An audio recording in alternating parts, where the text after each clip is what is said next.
Hey everyone, welcome into the Game or Die Show. My name is Ryan Moore, and tonight we're going to be playing some video games.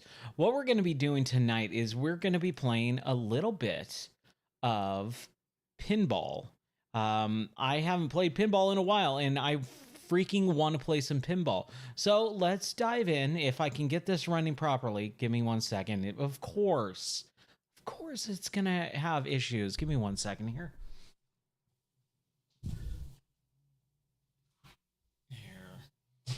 Here we go. I was like, oh, I don't need the keyboard for any of this stuff. Of course not. Let's make sure it captures first. And it's all out of whack. Oh, gosh. What's up, Faustism? How are you doing tonight, man? Hope everything is going good for you. I'm going to have to quickly mess around with this, and I should be able to do it in just 1 second here.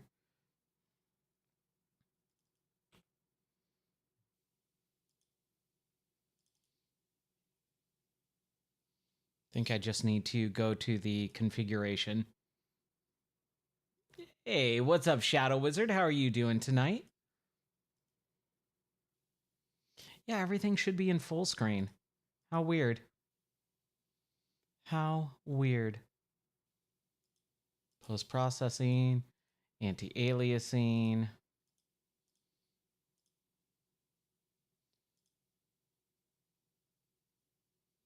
Language. Yeah, I just 1080p. Yeah, everything should be running fine, full screen. Let's see.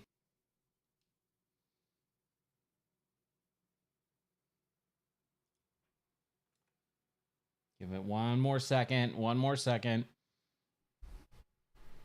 It has been such a long day. Oh my gosh. I was debating on whether or not to stream. I'll get into it in just a second here, but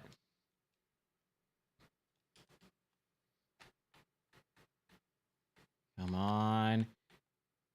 Just let me play. There we go. Okay, cool. All right. So let's see. Let's exit out really quick. I'm sorry.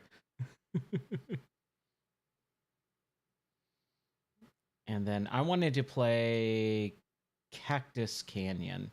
So let's see if that loads.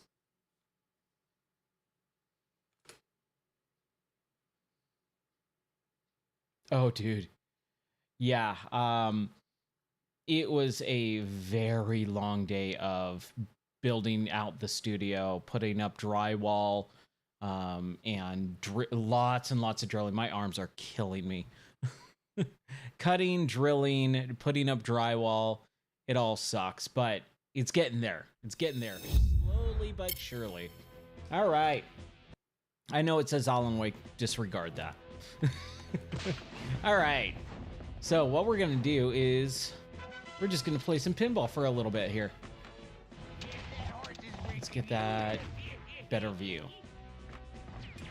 Yeah, so basically I've been working on the new studio all day, and I got the drywall hung for part of the first wall. Tomorrow I am hoping to get the window cut and put that in. Dang it. Yeah, falling asleep on stream. I'm not that tired. I could go for another... If I needed to, I could be up for another 5 or 6 hours, easy. I'm a night owl. I will absolutely stay awake very, very late. But, I mean, it's only, what, like... It's only 1 o'clock in the morning. It's not that late. It's just I'm physically tired. Like, just my body is so sore over the last several days. Working on building out walls and getting the drywall and the insulation and all that stuff in the new studio. It's been a lot. I'm gonna shoot my initials in your law, man. And then also with just, you know, life, and my wife has been sick for the last week, so taking care of her and then taking care of all the animals and then all that other stuff is just like, right, I'm doing a lot every day. So we just watched the first 3 episodes of the Yakuza TV show, which, oh my gosh, I'm actually surprised. My wife like tried watching me play Yakuza and she was not into it, but she actually likes the TV show that just started airing.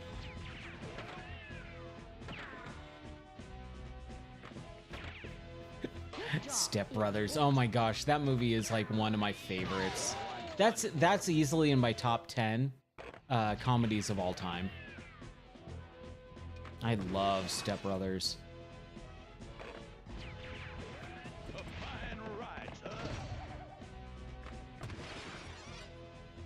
It's so funny.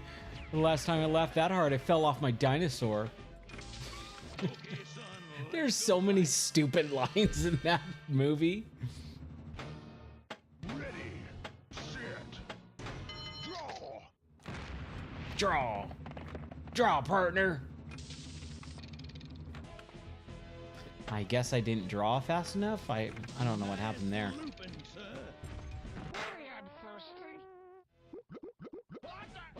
This one's a solid table. I really like this table.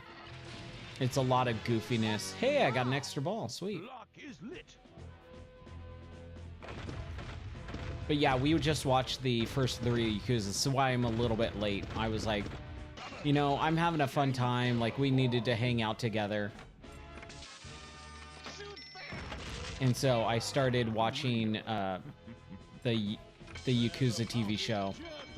And she was like, yeah, I'll watch it with you. I asked her, I was like, hey, do you want to watch this with me? Or is this something I should watch on my own?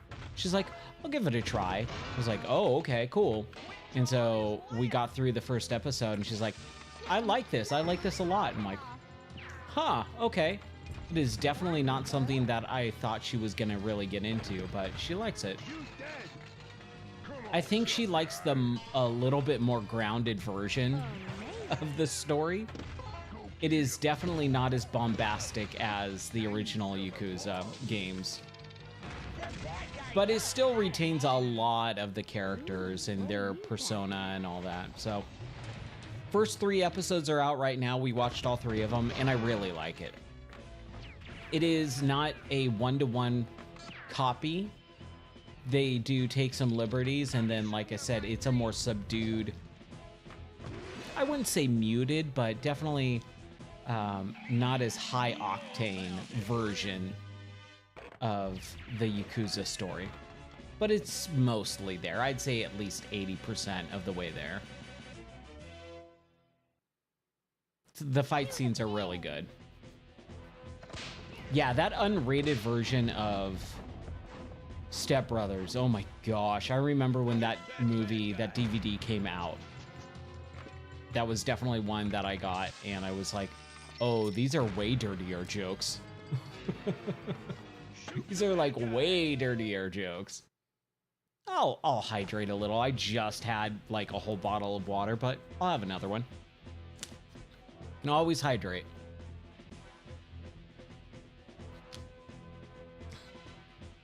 All right, we're doing solid with this run. Do something. Come on, tough guy. There's a bad guy out there.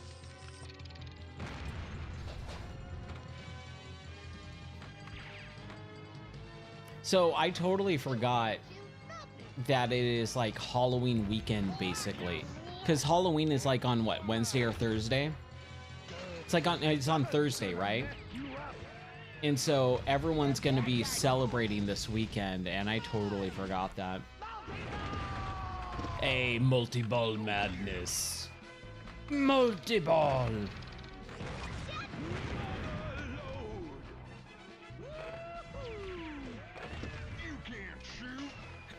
I know, right? They're making TV shows off of these real-life crime syndicates, and it's like, no one's stopping them, you know?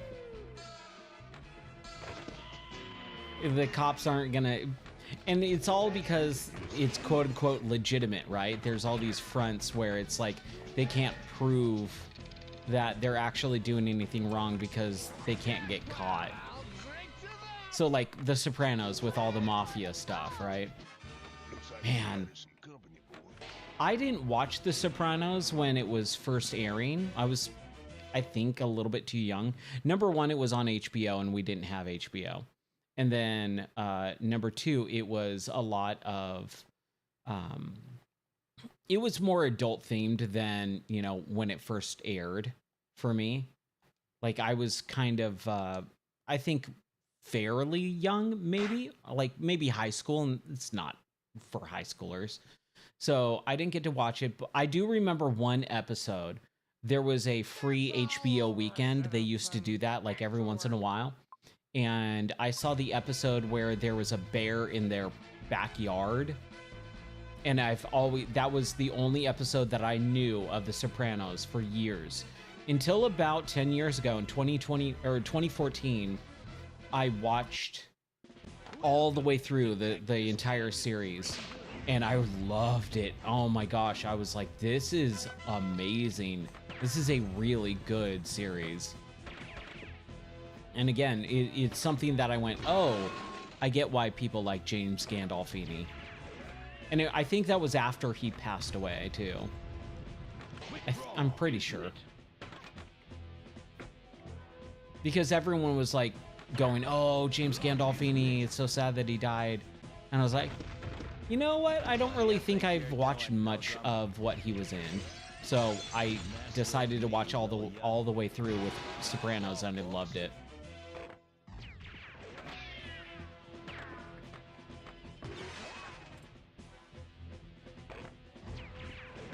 But yeah, Yakuza, Mafia stuff.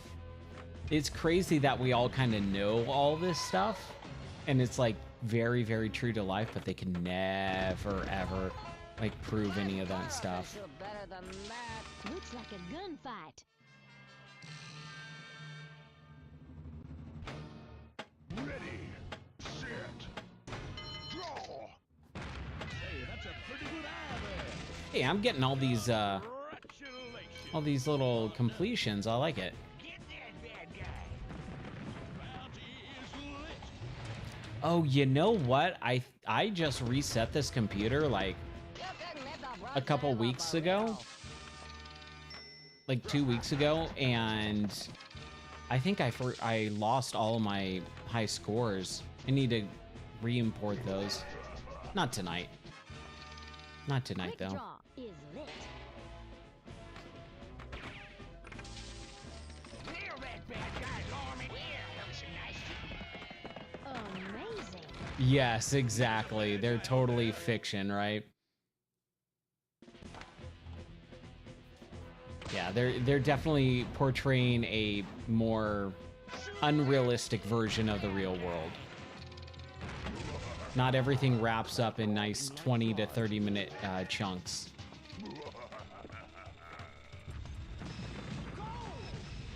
You know, and that's also something that I've always wanted to watch with the episode or the TV show 24. I never saw 24. But I always like the premise of it, that every episode is an hour in a 24-hour day or whatever. And I was like, oh, it like goes through in real time? That's kind of interesting. Mother load is lit. Trying to get the mother load. So close. Ah. I think I'm gonna lose it. Dang it. Nope. Ah, so close.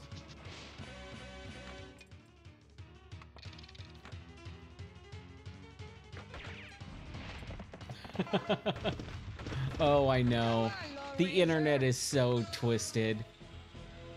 99.9% of what the internet says is super not true in real life. Oh, so now it goes in. Fantastic. You don't think I see you, but I Yeah, it's crazy how people will go, oh, this is how the real world works online, and it's like, you have no idea what you're talking about. It's why you got to be very careful with the people that you watch or listen to on the internet. I'd say the majority of the interactions I have with people online, not counting streams like this, but when I watch people chat online, whether it's in a forum or on, you know, like social media posts or whatever, the majority of people have no freaking clue what they're talking about. They just spout off what they've read from someone else who also has no idea what they're talking about. I'll read stuff and like I'm actually an expert in certain subjects, and I go, that's not true at all. That's 100% the opposite of what's actually real. And they're speaking it with such authority. Like, this is the way it is. And it's like, you don't know. They go, oh yeah, you need to do this, blah, blah, blah, blah, blah. And like, they'll give like detailed like instruction sets of how to do it. And then they'll finish it off by saying like, but I've never done it before. I just watched a video. And it's like, no, you cannot give someone advice if you have no, like, I'm trying to think of the word. You have no experience in it, right? If you have no experience, do not give someone advice. I don't care how much you think it will help. It won't, because you're 100% wrong. Go on, take your best shot. Or it's like, oh, I watched a documentary about this very complicated issue, and then they'll be like speaking with like just such authority on the subject matter.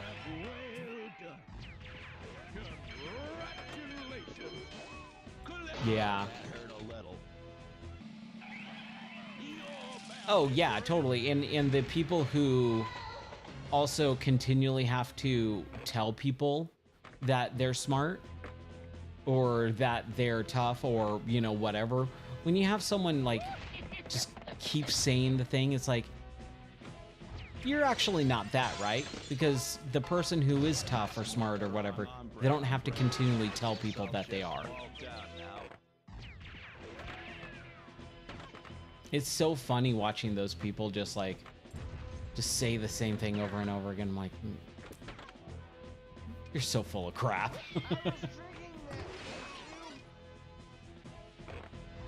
I feel like I'm doing fairly well here. And ball 2 locked, all right. Hey, for not playing pinball for like what, a good 2 months, I feel pretty good. I think the last pinball stream we did was the last stream before we moved, and so that was about 2 months ago. So I was like, oh, I'm gonna be a little bit rusty. I feel like I'm doing fairly well. And of course, as soon as I say that, the ball goes down the gutter. Speaking of gutter balls, man, I want to go bowling so bad. I'm not good at bowling, but I have such a good time. And I haven't gone in years. I'm trying to remember the last time I went bowling, and it's been quite a long time. I don't think my wife and I have ever gone bowling together. Yeah, I don't think we have.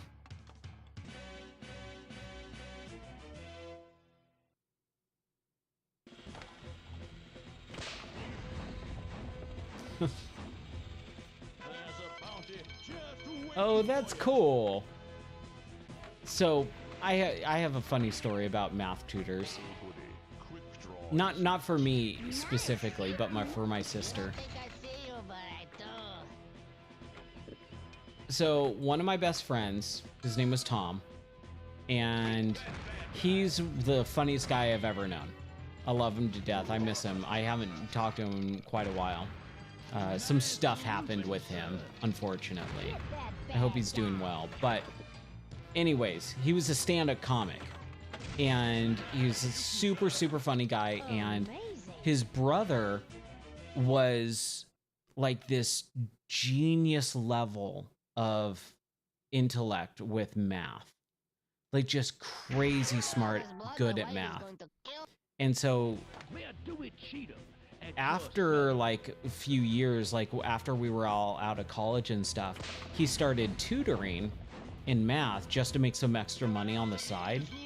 And my sister needed help in math, and so I was like, oh, Tom's brother will tutor you in math. And I think she took like one or two classes with him, and she was like, he's so smart, but he has a really hard time explaining the concepts.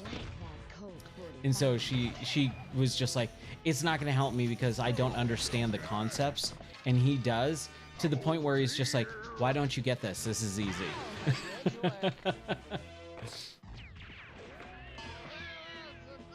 Which is like, yeah, when you are that smart in something, it's so second nature to you. You're like, wait, why do you not understand this very simple concept? It's numbers. The numbers don't lie, right? Blah, blah, blah. Like all this type of stuff. And she was just like, I couldn't. And she's like, she was in like junior high or high school. And so she was just like, I can't do this with him. But yeah, he was crazy smart.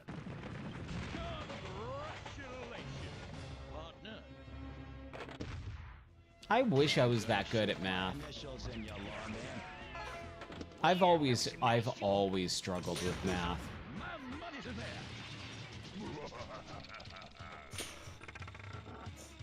I think it was mostly just due to the fact that I hated school so much that I didn't really care to pay attention to certain subjects that didn't interest me.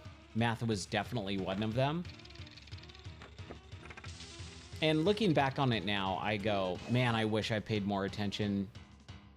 And honestly, it would be more for like basic stuff, like basic addition, subtraction, multiplication, division. That is something that I really feel like schools should really nail down, to the point where like you literally just do math like every day for like a little bit, like half an hour of math every day, where you're just learning how to add and subtract and multiply and divide numbers quick. Like getting that repetition and getting that down to become like a savant almost, like where you can just go, oh, 312 divided by 8 is X amount, right? We should all be able to do that very quickly. But the school system, I was thinking about this earlier today too, super weird. But I was thinking about how terrible the California school system was for me. And what a waste of half of my life it was. Like the majority of things that I learned in school were completely worthless and pointless. Oh, I know why. I read a post about how that Joe Rogan podcast with Trump last night.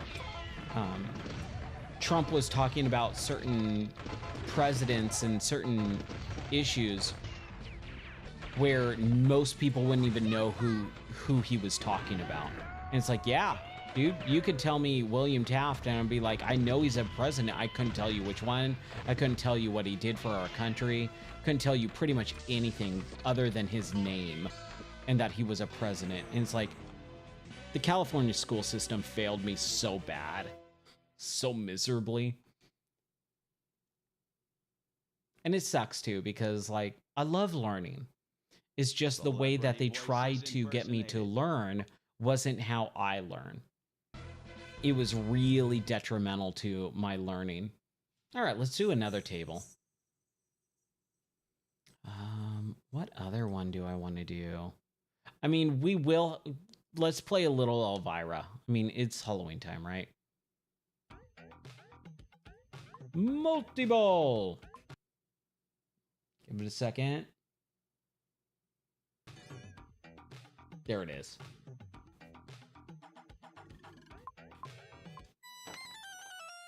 Oh, these are... I forgot the Elvira tables are a little bit older.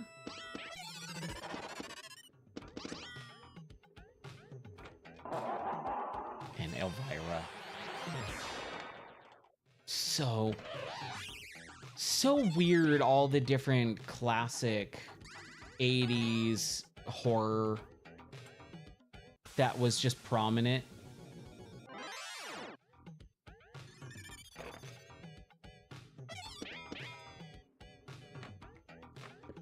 Yeah, dude, and that's such a detriment. Like, when you don't care and you're just trying to get through, you learn nothing and it's completely pointless. But if you're actually interested in it, or you can have a teacher that can make the subjects come alive, make the subjects mean something, I think that's where it is so important in school to have someone who can make the subject matter feel interesting, even though it might not be. And that's what I try to do with my work. You know, I'm a trainer or teacher, and I teach all day long. And so even though it's not the most interesting subject matter, I really try to make it so that the subjects make sense, that they do matter in some way and pertain to our jobs that we're working on. Because basically what I do is certification. I teach, train, and certify people. And so if you can get the people that you're teaching to have it equate to something in their life, for me it's something that they do for work, then like that's the best thing for everyone. Not just, and I'll do this every once in a while, I just go, we just need to get through this. Like, we just need to get through the subject matter. It's not going to help you. It's not going to be better or beneficial to your job and making your products better, but we got to get through it. And it sucks when that happens. Yeah, absolutely. Like, a good teacher can change the life of a student 100%. I'll never forget one of my teachers. She was so influential to me learning certain things. I don't know if I would say changed my life, but that's just me personally. I never had that teacher where it was just like, this is life-changing, but I did have a few teachers where it was like, you impacted me in my life. You were influential, and I'll never forget them, ever. And it sucks because I really wish I could track them down and tell them that.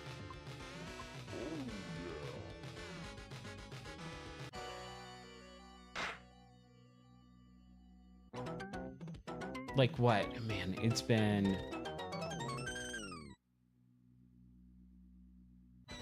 at least 30 years almost. No. Yeah, like 30 years almost. And there was teachers that just impacted my life that I'll never forget 30 years later, easy. And I wish I could track them down and say thank you. Just thank you for being that person to help me in some way, shape, or form.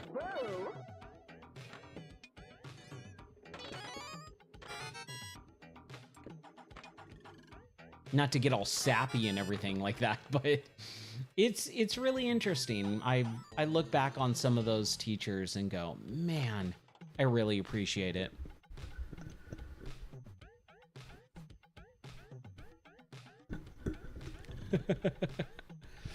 Two plus two equals 4. Yeah, exactly.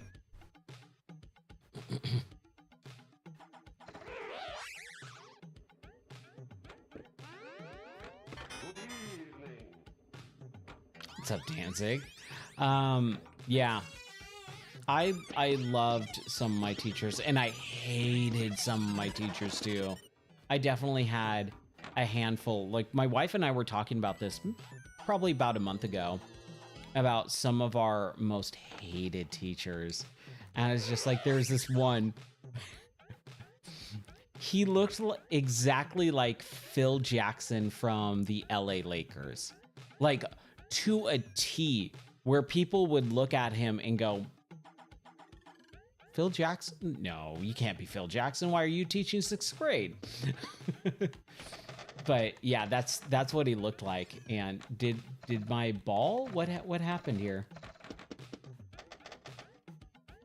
I think the yeah, wow. Huh. That ball got totally stuck. But yeah, he was one teacher that I just hated. Oh my gosh, I hated him so much. Looking back on how I was as a kid, though, it makes me want to... I wish I had the power to go back in time and review footage of my life. Not interrupt, not re-experience, but just review footage of my life. And I would love to look at that time frame of my life with that teacher and see if it was just me being an idiot, or if it was, if it really was the teacher who was just a jerk. Because my parents had a problem with him too. Like the whole parent-teacher conference, and I remember my parents going, we don't like him. So I would be interested to know, like, was it really just him? Or was it actually me? Was I just a stupid kid?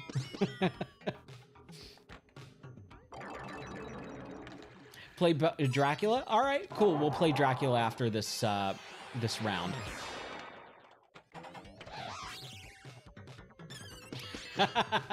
It probably was. It was probably being... And you're being very nice using the word knucklehead. Yeah.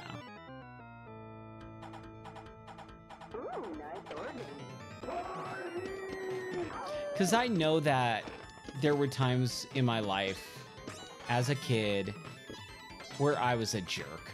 You know, I was a stupid, bratty kid.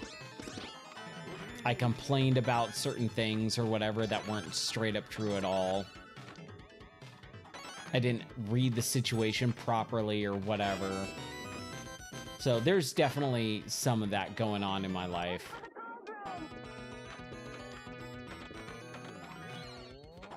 I'm not perfect. I'll say that much. I do the best I can, though. I really try to be good. It's hard sometimes, man. Dang it. It's hard sometimes, though.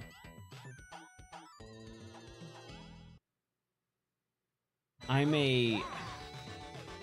trying to think of the phrasing here.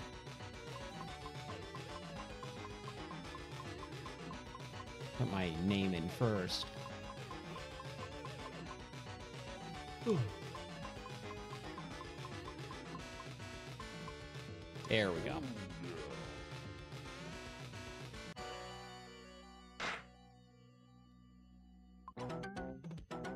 Yeah, those knuckleheads. Thank God I teach adults.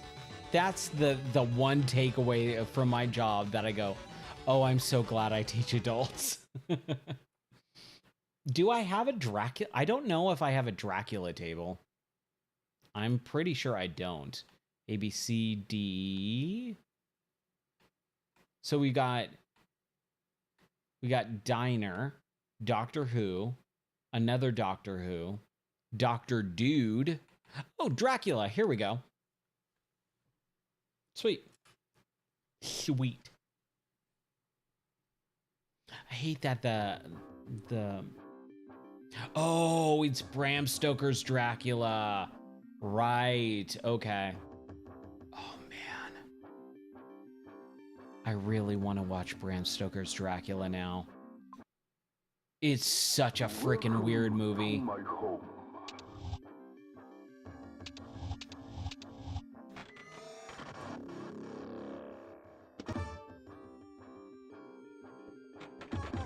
Gary Oldman, man. One of the best actors of our time. He disappears into roles, and I love him for that. That's so loud.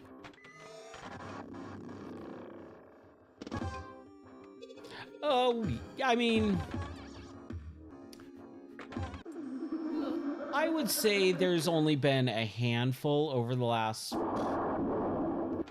10 plus years where I've had a student with someone, where I've had an issue with a student, but other than, and they're very small issues. I really try to go above and beyond to make the people understand the information and help them out however I can. Wow, that was a really bad, quick run. I don't think I've ever actually played this one. This does not look familiar at all to me. Everlasting love.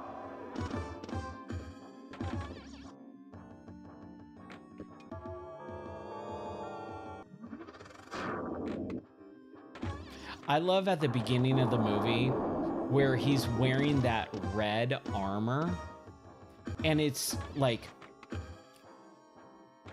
ribbed in a way where it looks like vein or like muscle tissue, and it's just so unique looking. It looks so weird and awkward, but also kind of cool at the same time. Yeah, I'm not doing great on this table.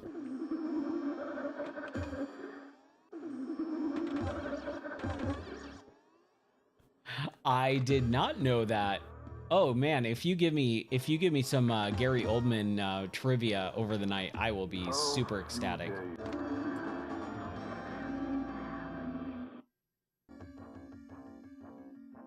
Love me some Gary trivia.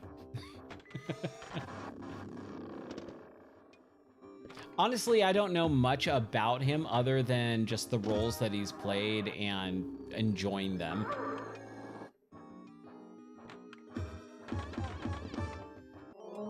Like, give me some Gorn from, oh,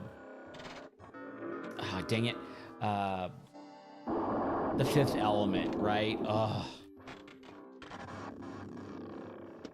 It's funny, in high school is when I started turning on Star Wars. I was just like, I'm kind of done with Star Wars. And I started really going into The Fifth Element. And I would tell people all the time, Fifth Element is better than Star Wars. And I still believe that, I do. But they are different types of movies and genre. Fifth Element is more action-based. Star Wars is more fantasy. And I've always liked the more action-based stuff than fantasy. And I wouldn't want a sequel to The Fifth Element or anything like that. I don't think there would ever need to be a reason to revisit that movie or storyline. Like, as much as and funny as it would be, we don't need a Ruby Rod prequel. As funny as that would be, we don't need a Ruby Rod prequel.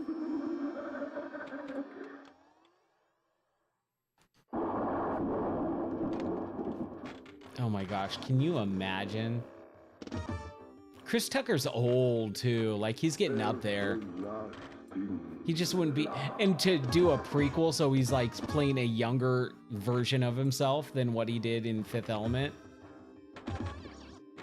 Or maybe it's one of those retro sequels, throwback sequels, where it's like, oh, we're gonna pass the torch, and so it's Ruby Rod's like son taking over the mantle. Oh my gosh.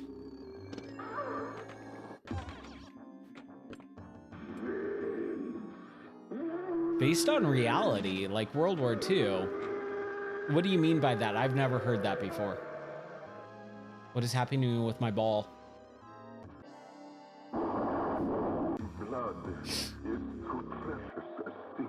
What was that? The ball just like floated and over to the side, and then I was done. Let's do another one of these. Welcome to my home.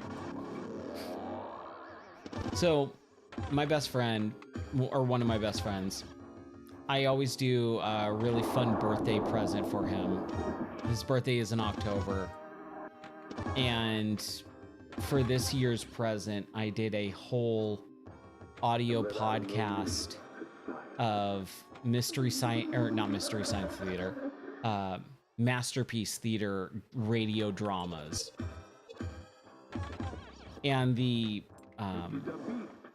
narrator was like a Mexican Dracula. And so like I had to like really develop that voice for a while. And to develop the ooh, good evening. So like have like a little bit of a lisp, like that Spanish lisp, but also do Transylvanian accent as well and try to do Dracula. That was so freaking hard. And so I would have to kind of practice for like 15 minutes before I hit record just to get down the voice. And I would just tell myself a quick story in that voice to get into character, basically. And it's something that I try not to do too much when I do improv, because when you do improv, you don't want to practice the, you know, everything should be spontaneous. But like if you're doing characters or something like that, it's hard to stay in a voice or an accent if you haven't practiced it. See, what is happening with my ball there? It's just floating. You see that in the middle? What is going on with that?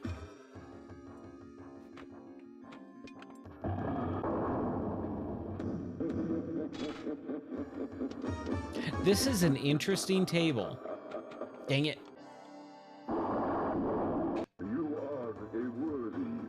Ooh, you are a worthy opponent. Yes. Do you hear the children of the night?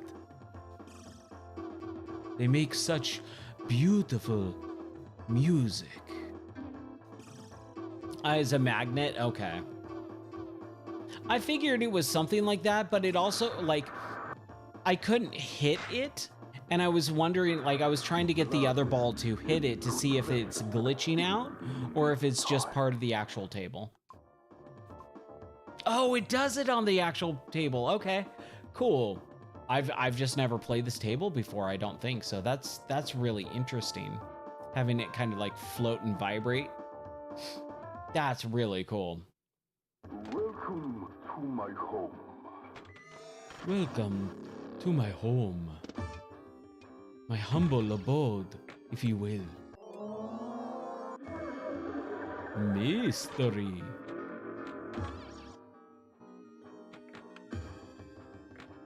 Vampires do exist.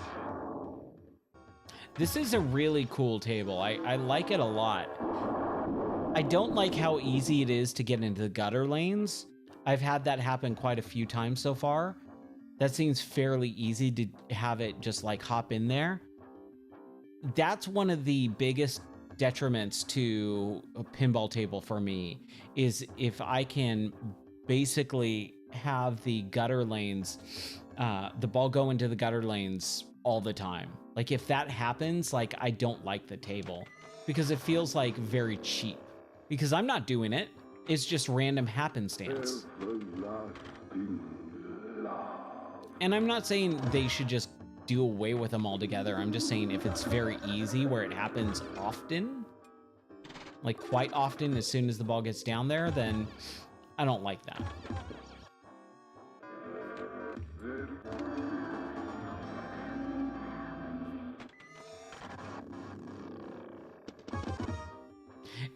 It was funny. I was trying to do a British accent for something. I can't even remember what it was. I am the last And of my kind. I was like, well, a good British accent is fairly hard to do. A bad British accent is super easy. You can go like the Dick Van Dyke, Bert, the chimney sweep from Mary Poppins route, or you could do Keanu Reeves and Dracula route.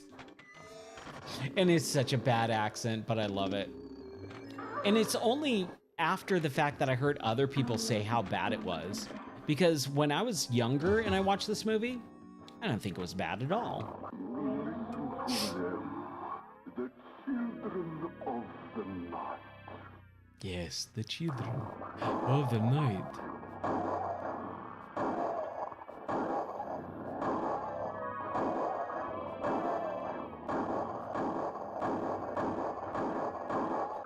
Ah! We got eaten by a werewolf.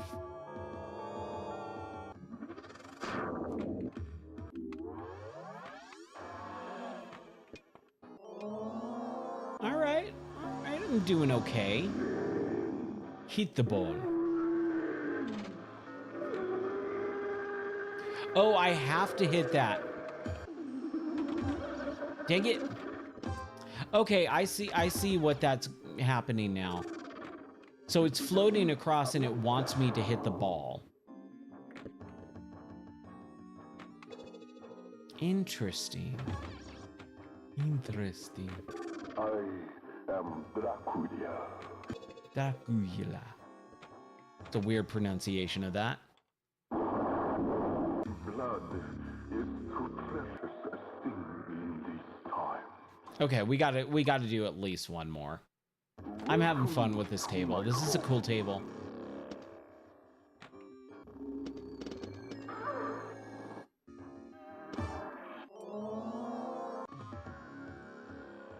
Man, I'm so bummed that they didn't get to do the whole Dark Universe, Universal Monsters.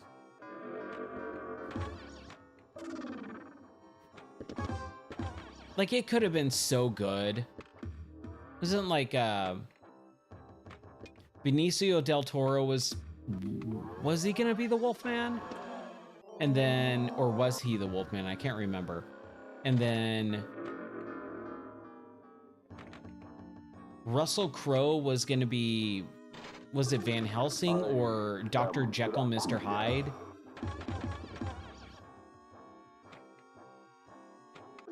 It's so weird too, because it was like that Mummy movie. It had Tom Cruise in it. And it's like, how did that fail? Tom Cruise is like guaranteed moneymaker.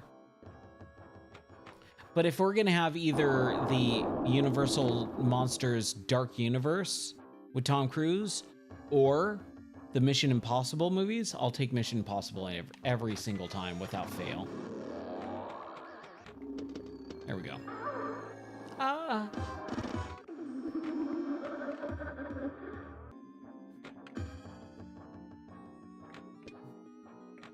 Dude, I love the Universal, or the,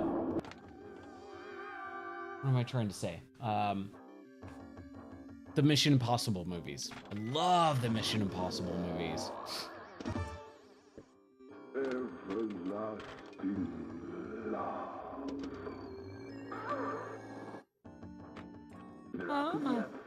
I can't do it. My voice is like shot. I hope I don't get sick. My wife has been sick all week, and so Blood is too precious a thing in I hope I don't get sick. We're one more. Welcome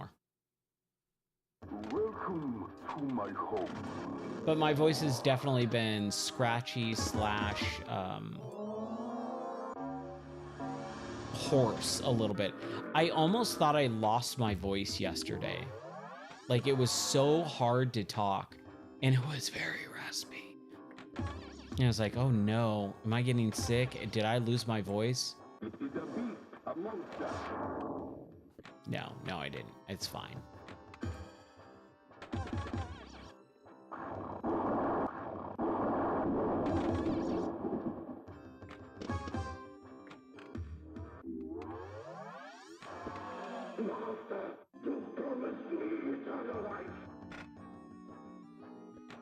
I still never saw the Renfield movie with Nicolas Cage.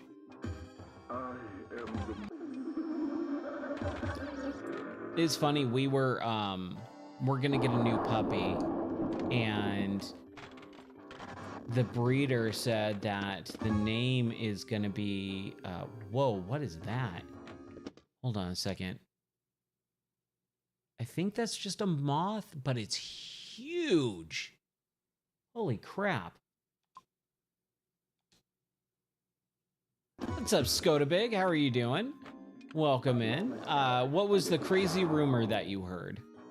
And that moth is huge. Sorry, that just totally distracted me.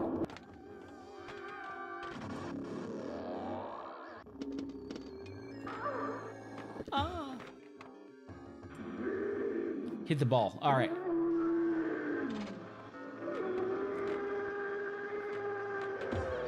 Dang it. I'm trying to hit that stupid ball.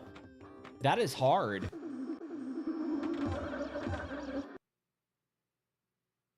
Yeah, I think that's just a moth. Sorry, it is like massive. It's like this big of a moth.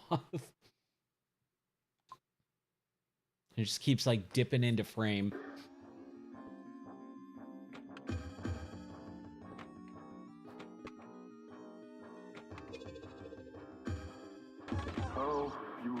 Oh, a Elon Musk headed game dev. That would be amazing. That studio would do gangbusters. And lead designer of Halo? Oh yeah. I didn't know he was retired.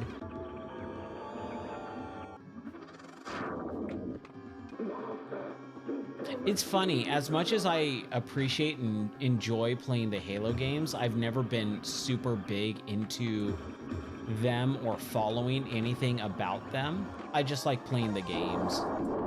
And that's kind of weird for me because I really try to kind of follow the behind the scenes stuff.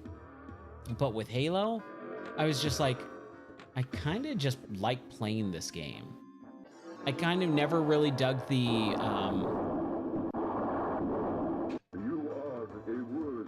ooh, I got a high score. I never dug the storyline or the characters all that much. I never really cared about them. It was just the gameplay for me, which is fairly rare. I usually try to split it 50-50. I like both the gameplay and the storyline of games. Blood is too precious a thing in these times. Okay, so 61 million, not too bad. All right, I said we would play something else out. I said one more, and that was one more. So let's do, I say we keep on with the themes here. So with like maybe dark, monstery type stuff. So we could do,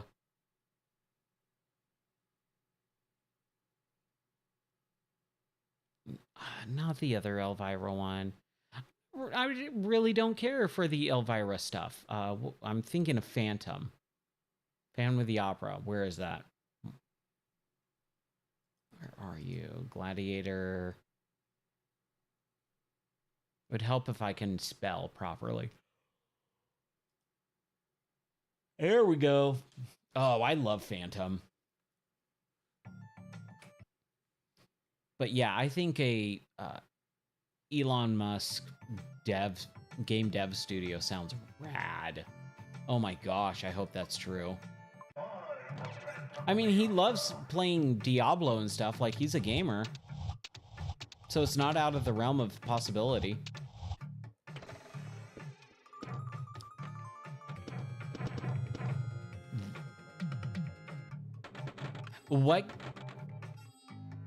What game did you play? For 6 hours? And it's super woke, apparently? Sorry, I didn't hear what the game was.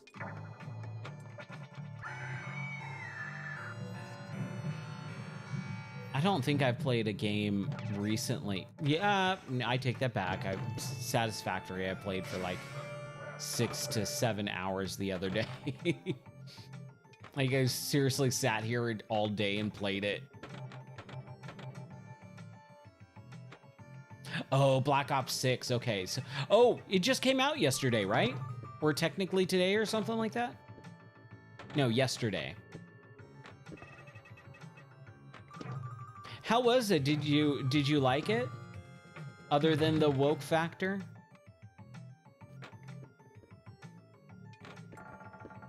Oh, that sucks. At least the multiplayer is just multiplayer, but yeah. Having the campaign woke. Like, really? It's a military game. Why would it be woke? That's such a bummer. It's infesting everything, man.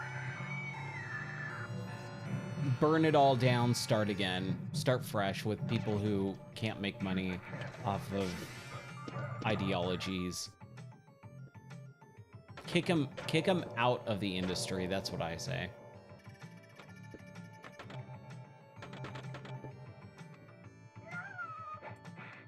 Yeah, I was debating on whether or not I wanted to even install Black Ops 6 because I was like, it's on Game Pass, like it's free. It's not costing me anything, so I might as well play it. It will be the first Call of Duty I played since Call of Duty World War II, which would have been 2017. So maybe we'll do a Call of Duty stream sometime this next week, just so that I can say I played some of it. And if I want to finish it, I can. If I don't, no big deal. It's no harm, no foul. It's free.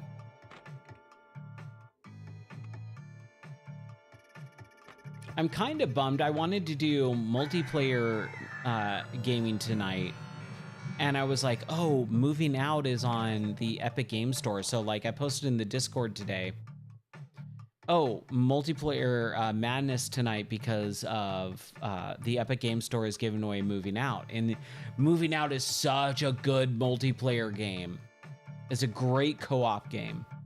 But then as I was starting to set everything up, I was like, oh, it's not multiplayer as in online multiplayer. It's couch co-op multiplayer only for the first game. The second game, I believe, does have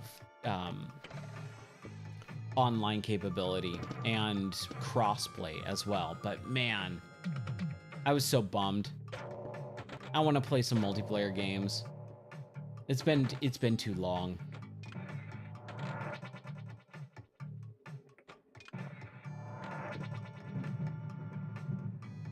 It's been way too long for no multiplayer stuff. The only thing is, like with the multiplayer nights, we were getting people in and we were having a blast. And then people stopped showing up. And so it was like me sitting in a lobby for 45 minutes going, hey, I'm gonna play by myself here. Hopefully someone shows up. And then people are like, oh, I don't know how to connect. I was just like, let's just put this on pause for now. Maybe we wait until we get a bigger community, or people will say, like maybe do a sign up or something. I'm not sure.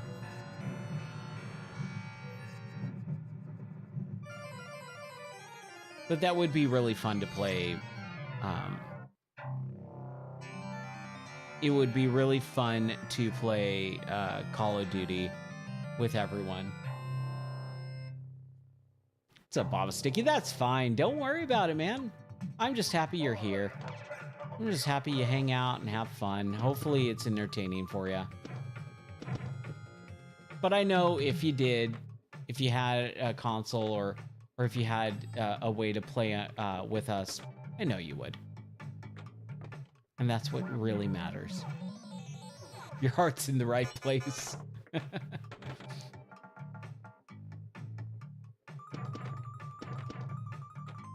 Man, I can usually get those pretty good. My speed and reception is not on point tonight. It's been a very long day.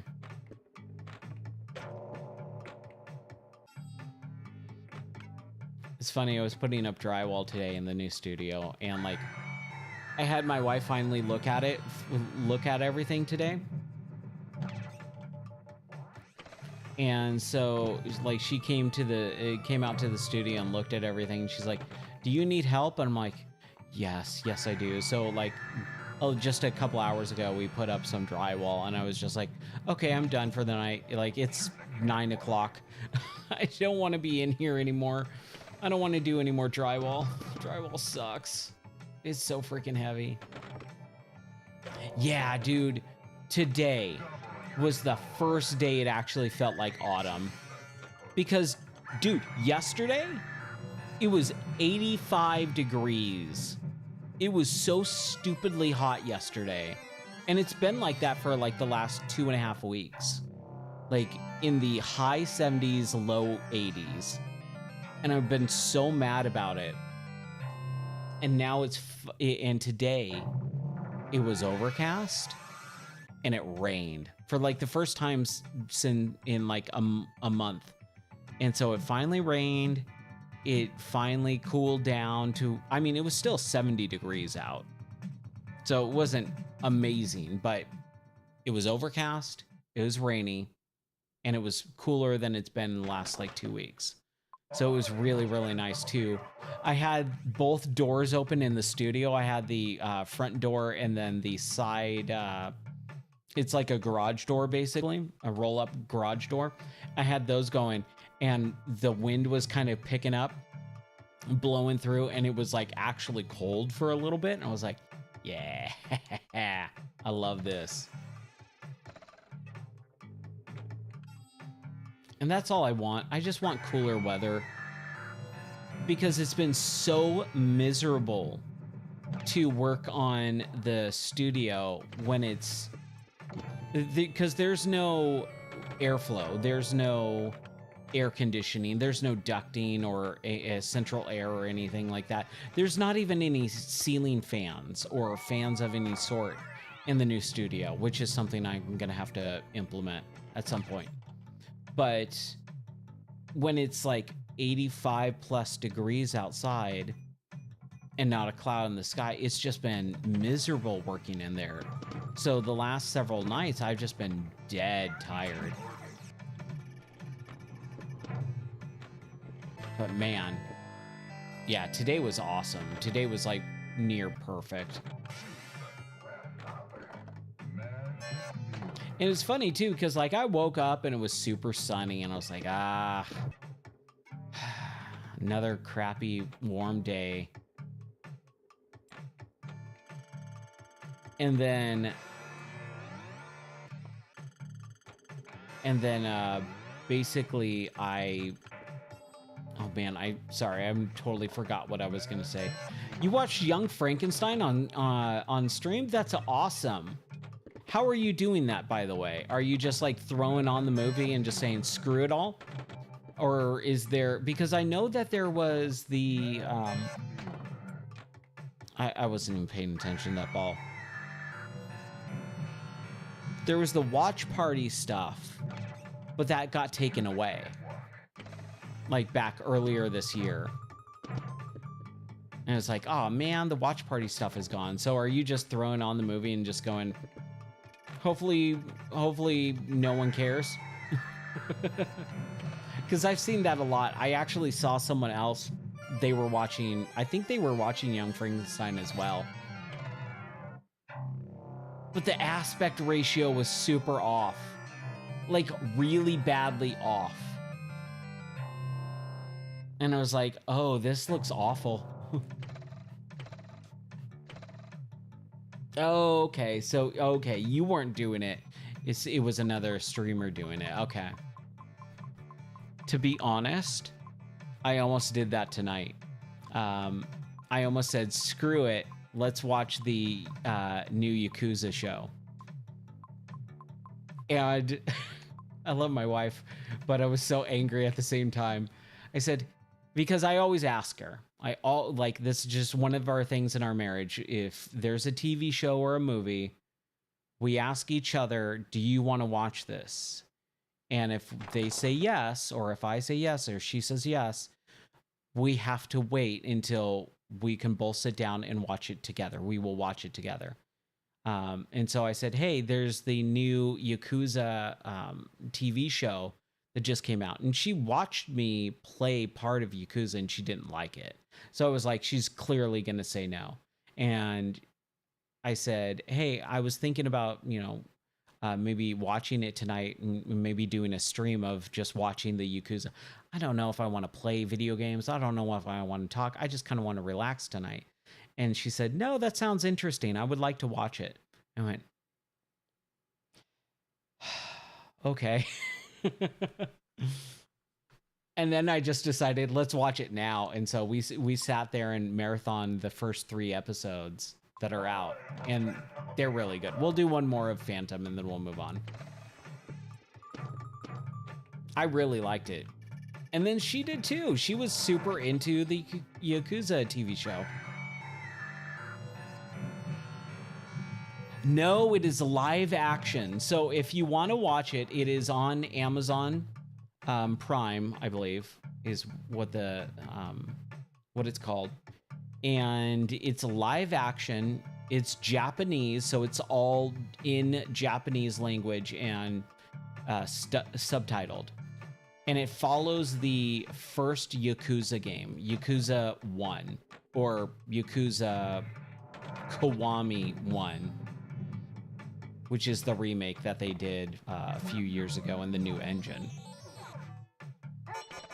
But because they did this weird thing recently where the Yakuza games are named Yakuza in America, but the studio and the name of the series is called Like a Dragon in Japan.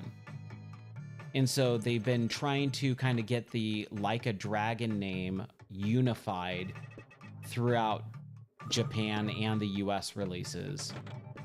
So the TV show, which is live action, just came out yesterday, I think, on Amazon. It's called Like a Dragon, Yakuza.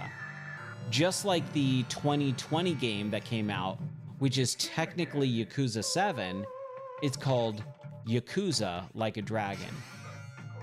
It's just reversed. So it's Like a Dragon, Yakuza, if you want to watch it on Amazon Prime. Or Prime Video, or whatever they're calling their service nowadays.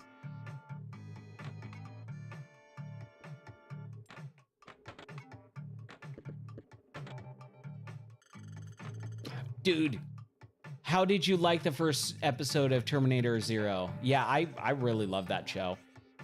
I was thinking about it today. I went, man, I really like that. Yeah, dude, I get it. You're super busy. You can only like catch one episode every like week if you have time. I'm that way, but what I do is I just say, screw it. I'm just gonna stay up and cool. I'm gonna stay up and just say, screw sleep, screw work. I'm just gonna put my body through hell just to watch this stupid TV show all the way through as quick as possible. But yeah, that show is really good. I'm glad you like it so far. It gets way better. It gets way better. And I think that first episode was phenomenal. The Yakuza series is definitely not as good as that. Nowhere near as good. But I'm talking about the TV show. But it's still enjoyable so far. It's got all the major characters from the games. You get to see Majima and stuff like that. And they have some other characters and you're like, all right, cool. I know these characters. I know what they're like. And they seem fairly true to life. I was saying this earlier in the stream. It's a more subdued version of Yakuza. Because, dude, if you play those games, those characters are cranked up to 11. Like, Majima is like just a psychopath. Kiryu is just like this badass that just destroys people. But he only does it when he has to. But the TV show, the live action TV show so far, it's a very more modern, or not modern, but a real world take on it. where they're not cranked up to 11. They're just kind of, you know, real people. Majima, it definitely seems like he's got that mad dog look to him and feel to him. Let's full screen this puppy. Definitely has that mad dog look to him, but just, again, a little bit more subdued. All right, we're going to play some Twilight Zone.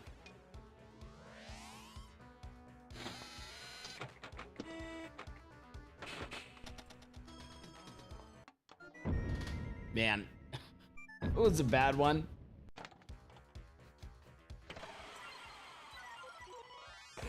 Man, that stupid moth is just flying right in my airspace. Like, I'm just watching him go back and forth, back and forth.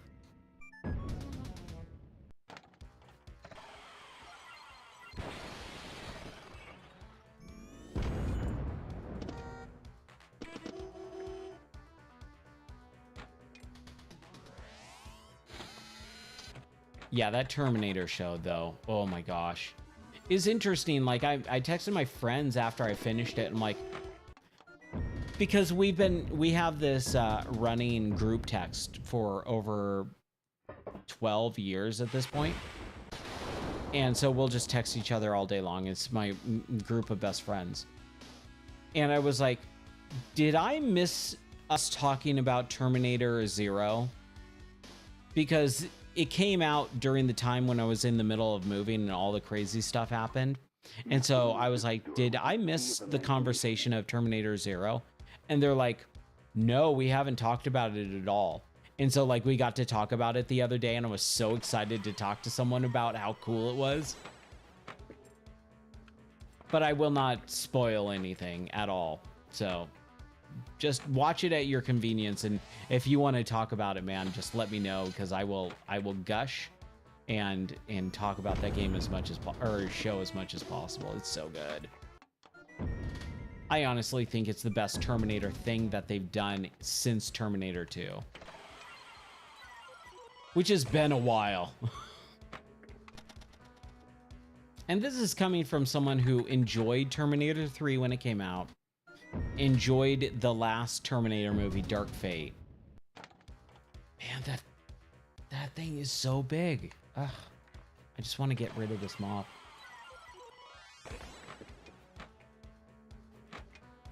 Dude, I don't know why I'm sucking at Twilight Zone.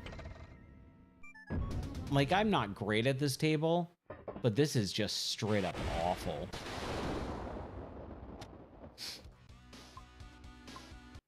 You unlock this door with the key of imagination.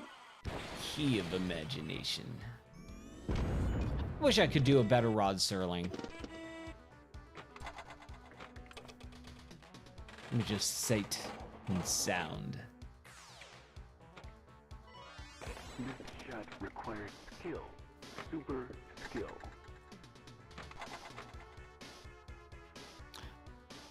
Oh, dude. Yeah. Marvel did a bunch of weird anime back in the 2010s. For a minute, I thought it was like 2007, but I'm pretty sure it's, yeah, you're right. It's like 2010.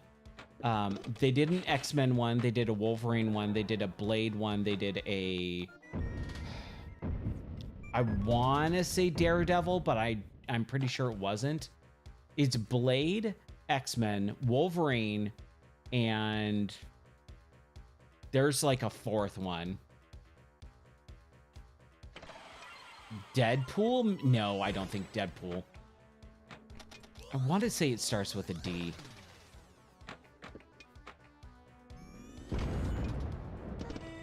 But yeah, that anime, that X-Men anime is really good.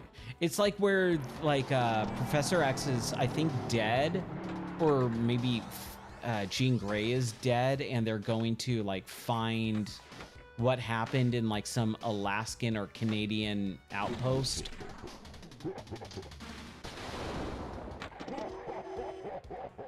I mean, I haven't seen it since it came out, so it's been about 13, 14 years.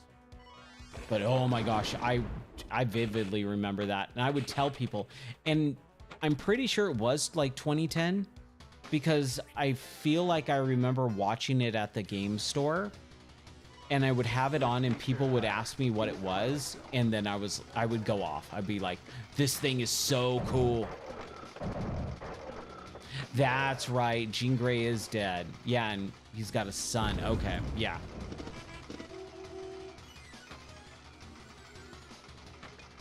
Man. Did you happen to watch the new animated show, X-Men 97? Is it 96 or 97? I can't remember. The one that came out earlier this year. I really liked it. I had a few issues with it. Definitely a few issues. You unlock this door with the key of imagination. 97, okay. I would say it's worth watching 100%. I don't think it's perfect, but the highs are so high in that show. It's like, oh dang, they did some really good storytelling here. The unfortunate thing is the writer, I think it was, it's not Garth Ennis. I think it was, no, it wasn't. I don't think it was the writer for Castlevania, which was, dude, I cannot remember his name right now. But it's the same thing that happened with Castlevania, where the writer of season 1 got Me Too'd or cancel cultured and got fired. And then season 2, they're having to go back and rewrite a bunch of stuff and scrap his good storytelling. And so I think season 2 is going to bite the big one. And I think it's going to go pretty woke, which sucks. But season 1, like I said, is really, really good. They do great justice with some characters that did not get a lot of screen time or in the original series, or they just kind of expand their character a lot more. I think what they did with Gambit was just fantastic. Like, they make Gambit like a fully fleshed out character.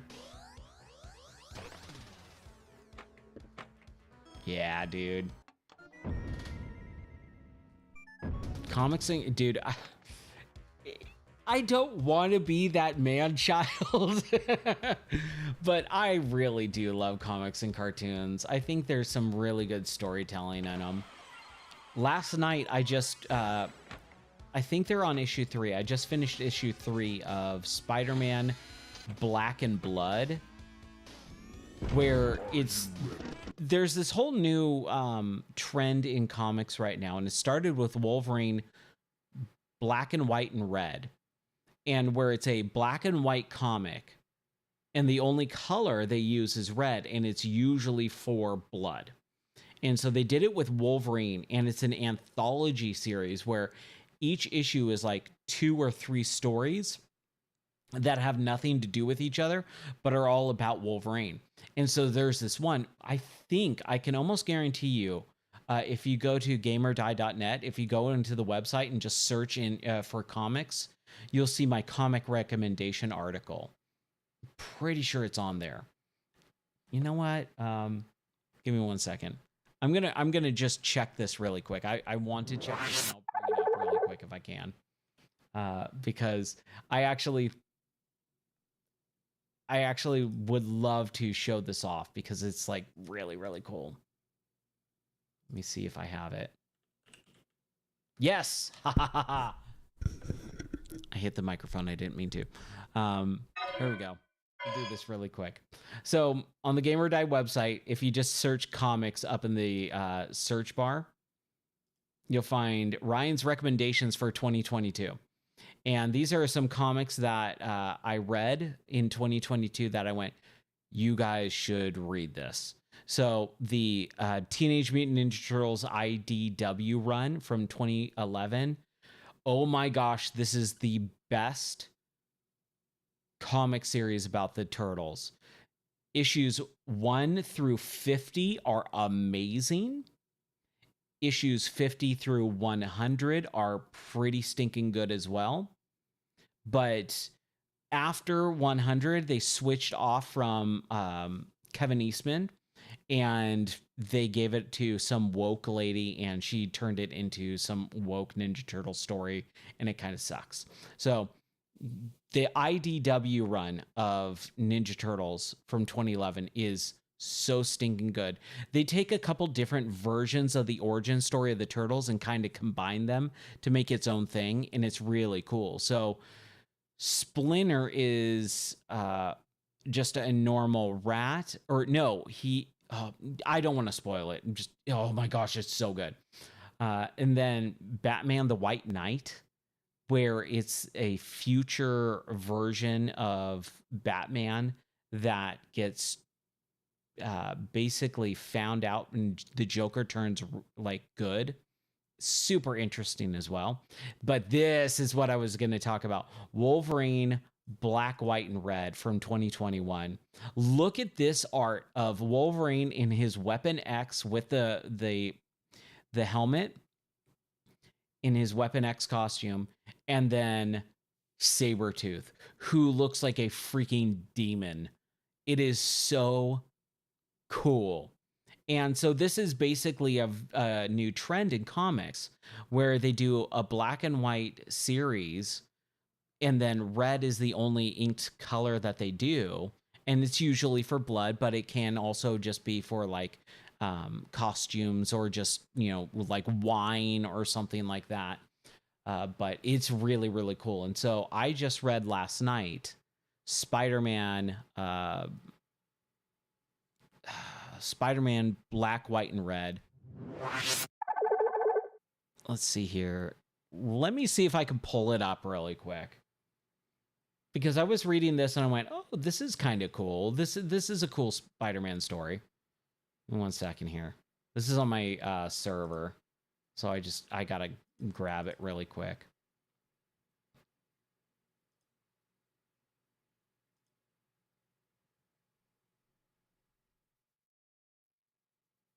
Here we go.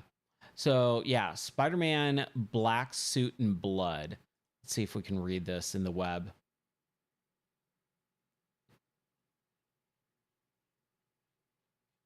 Is it on the... Why is it... Oh, poor Steve Ditko. Why is it so zoomed in? I never use the web version.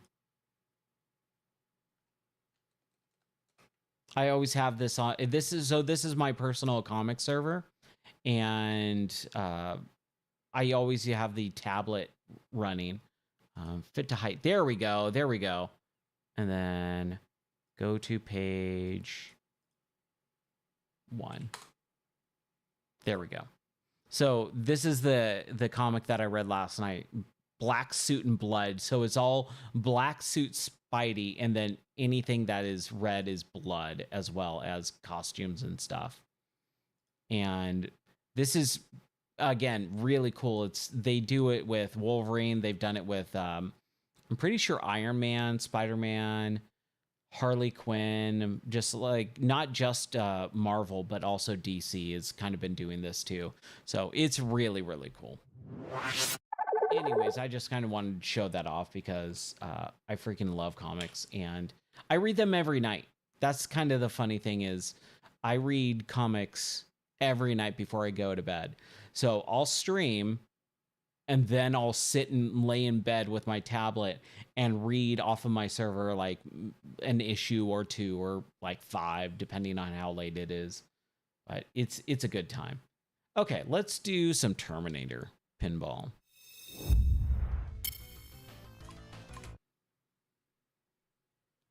I should have waited for that, but yeah, if you ever need comic recommendations, I'll be more than happy to do that because I love me some comics.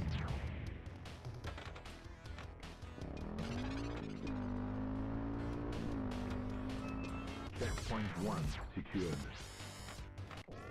There we go. Ah, dang it.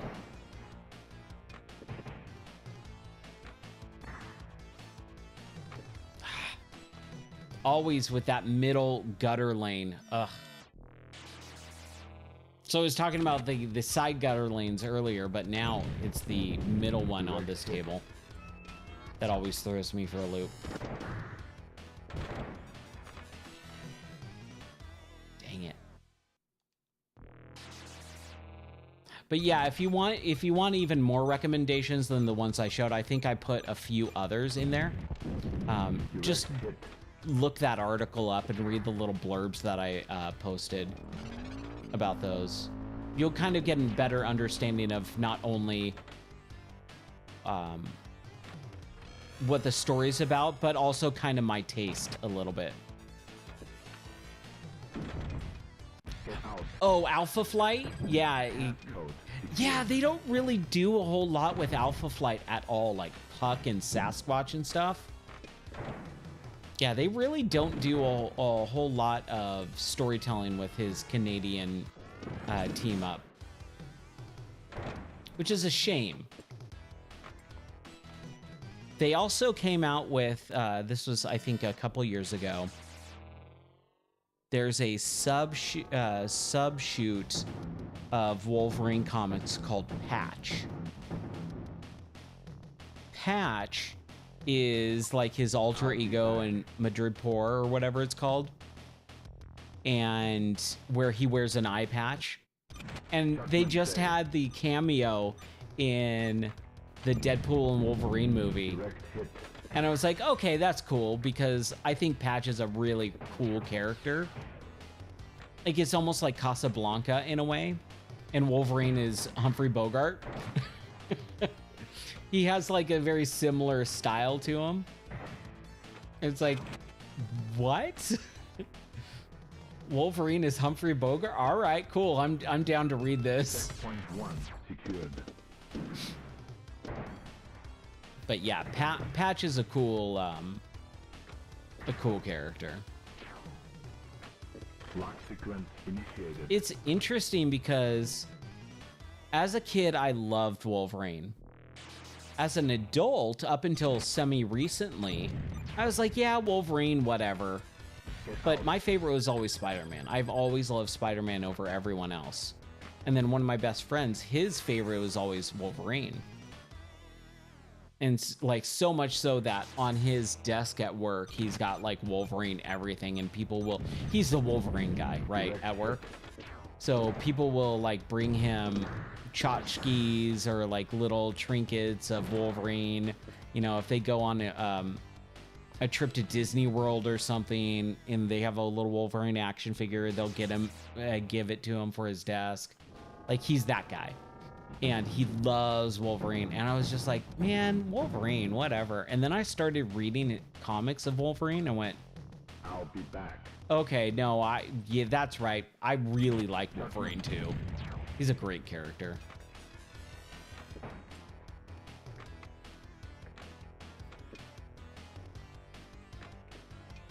Come on, Ryan, you gotta be able to at least get something going on this table. Lock sequence initiated.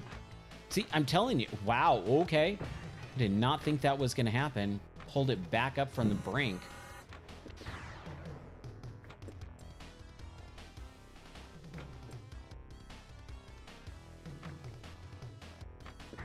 I think I'm gonna pull the lights down in a second.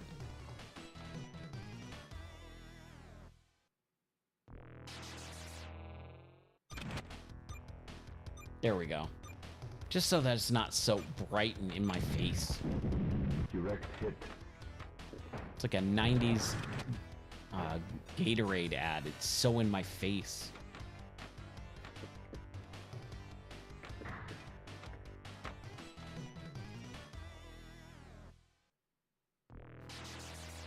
I'm trying to think of any other comics that I would recommend other than the ones that I normally do. It's funny too, like I wrote that entire article for my best friend. Because he was like, man, I don't know what I should read. What should I read next, Ryan?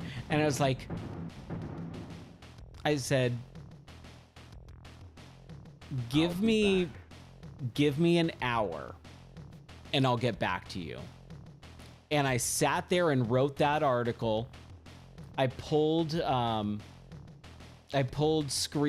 I made screenshots of those comic panels.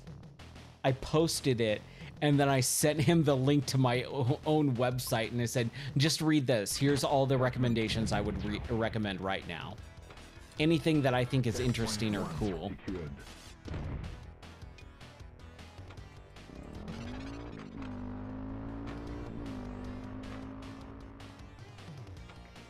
Sorry, give me 1 second. I heard it, and then I immediately forgot what it said.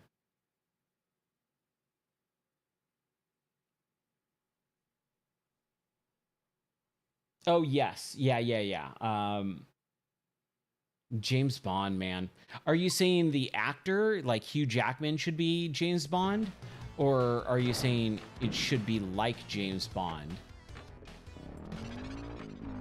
Where it's a good actor and they pass the torch to the next Wolverine, which I'm 100% for. Honestly, as much as I really did enjoy Deadpool and Wolverine, I don't like when actors say, I'm retiring this role, and then they keep coming back to doing it. Like Hugh Jackman has said, I'm not playing Wolverine anymore 3 times. And so he said, oh, I'm going to be done with Wolverine after Wolverine and Deadpool and Wolverine. I don't believe him. I think he will do it yet again. It's money, right? It's money in the bank. Like, he's obviously able to reprise that role. He said it when he was done with the first trilogy. He said it when he was done with the crossover, when it was Days of Future Past. He said it when he did Logan. And now, so it's 4 times. He said, I'm done playing Wolverine 4 times. I honestly think he'll be back for another one. And I don't want that. I want him to retire the role. I've actually posted about this the other day on X when they were talking about Robert Englund, the guy who does Freddy Krueger. He said, I can't do the physical acting of Freddy Krueger anymore. He's like in late 70s.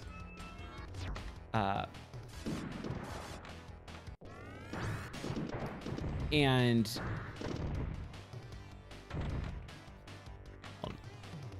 yeah, there you go. Yeah.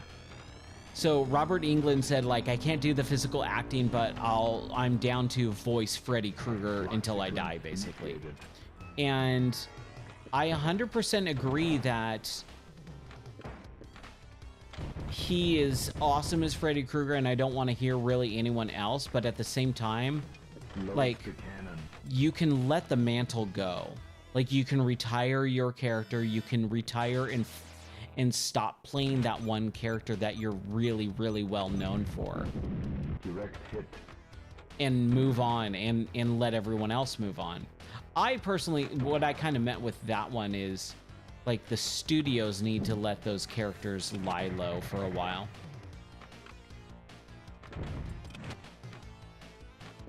And they kind of tried to do that, like with the New Nightmare stuff. What was the actor that played Rorschach in Watchmen was the new Freddy Krueger for 1 or 2 movies, and it just didn't work out. Yeah, Englund, with a U, right? But I love his portrayal of Freddy Krueger. But it's okay if we let Freddy Krueger kind of go away or retire that character. Bring it back in 20 years, not 3 years, right? Something like that. But what I'll say is there's so much legal issues with Freddy Krueger and Jason both that, like, they're all kind of muddy. And so I was actually interested, it was really interesting. I was watching a review of these fan-made movies of both Freddy and Jason.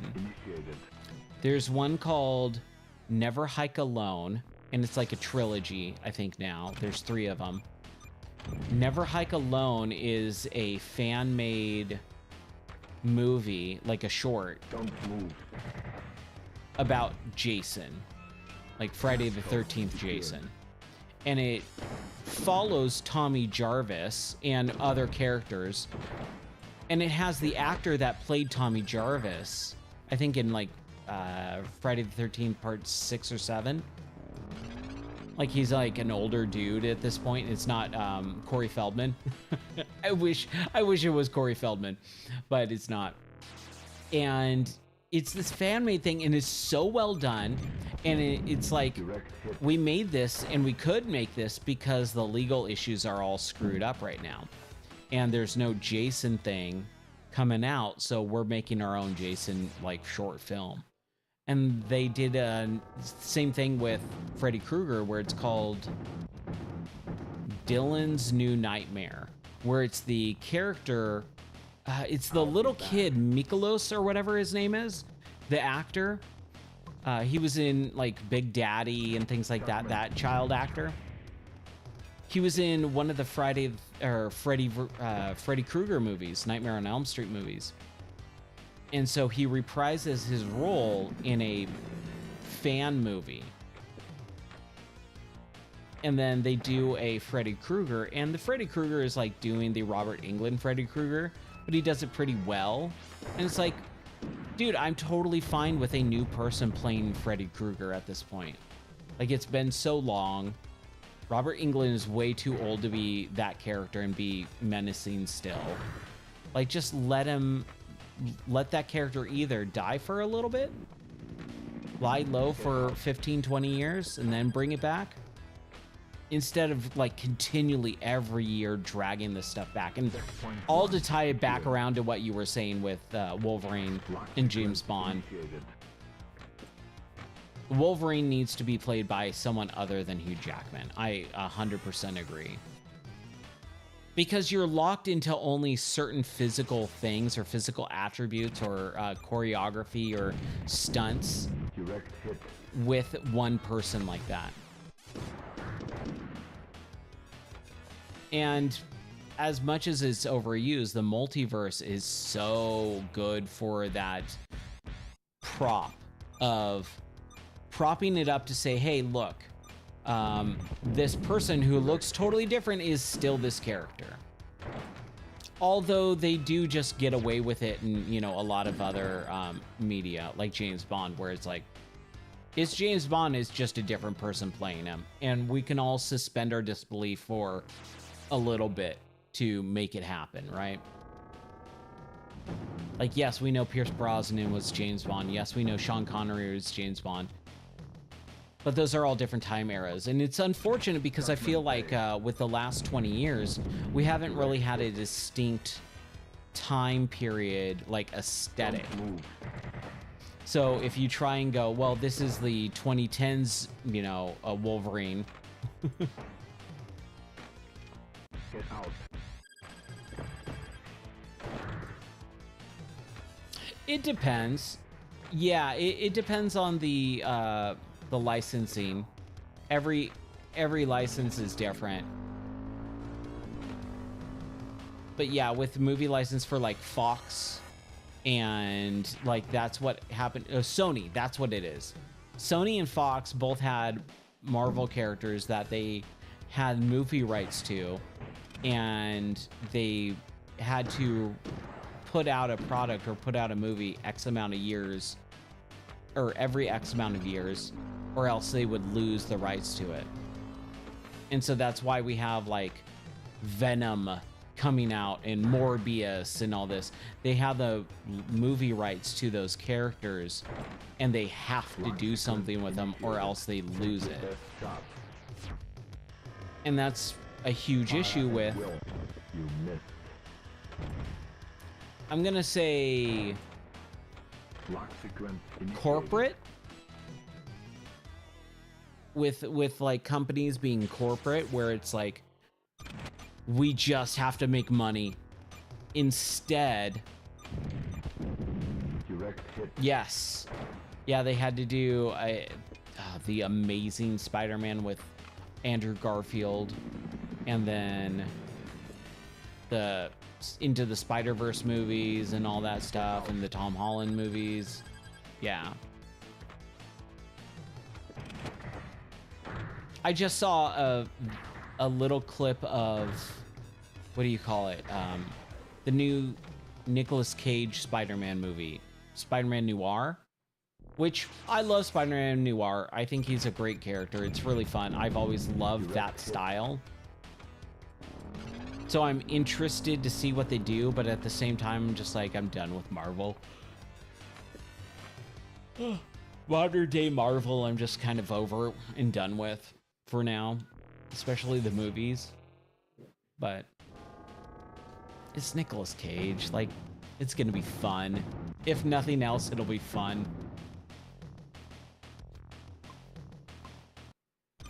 Judgment Day. Judgment Day. Direct hit. You got to get out. Get down. You got to get the ball in the hole. Yeah.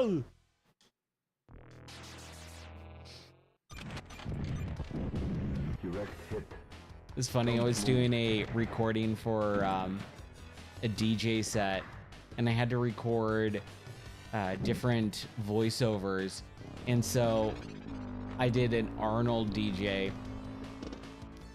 And my mom, or not my mom, my mother-in-law, no, it was my sister-in-law, said that the Arnold impression was her favorite. And I was like, dude, I did like 10 different ones, and Arnold, which is like always the most exaggerated dumb one, was your favorite? Okay.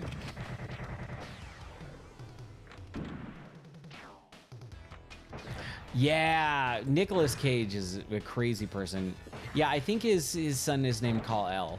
Yeah, because dude, he just loves comics and superheroes and Superman especially. Yeah, I think Superman's his favorite. I still haven't watched the documentary thing about Superman Lives. I want to at some point. I haven't had time.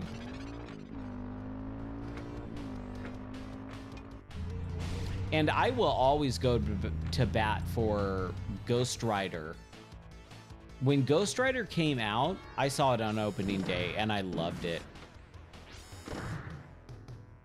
I thought he played a fun version of Johnny... Was it Johnny Blaze?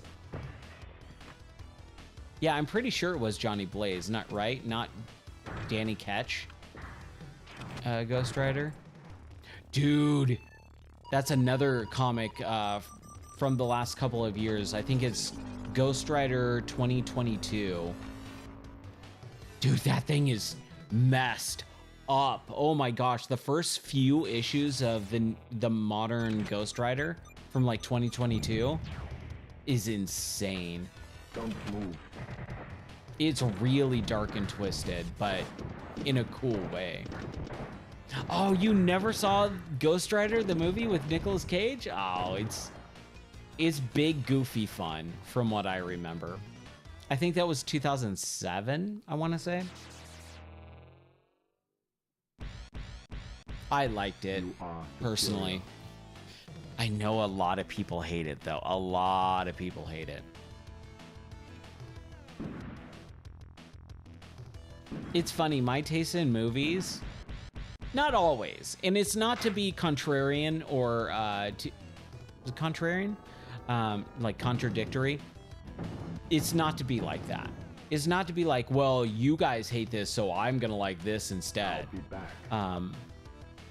I genuinely enjoy movies that most people don't. In sometimes, like, as much as I do love Spider-Man 1 and 2. I had a blast watching Spider-Man 3. I thought it was so off the wall bonkers that I just loved it. I enjoyed Batman, what is it, the third one in the Nolan trilogy, The Dark Knight Rises? I liked that more than Batman Begins or Batman, The Dark Knight. So I'm kind of weird in that way, where I really liked Ghost Rider when most people didn't. We'll do one more, and then we'll change to a different table. But I've always liked Ghost Rider as a character. Mostly because I didn't really know the character other than what he looked like, and I thought he looked really cool.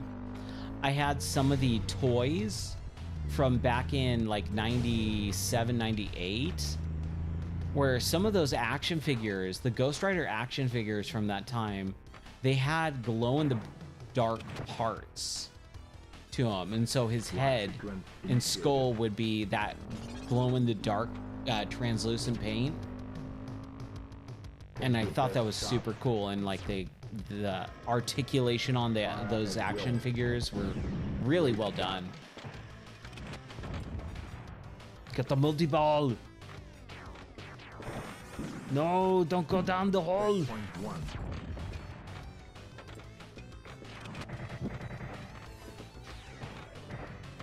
Wow, did not expect to keep that up.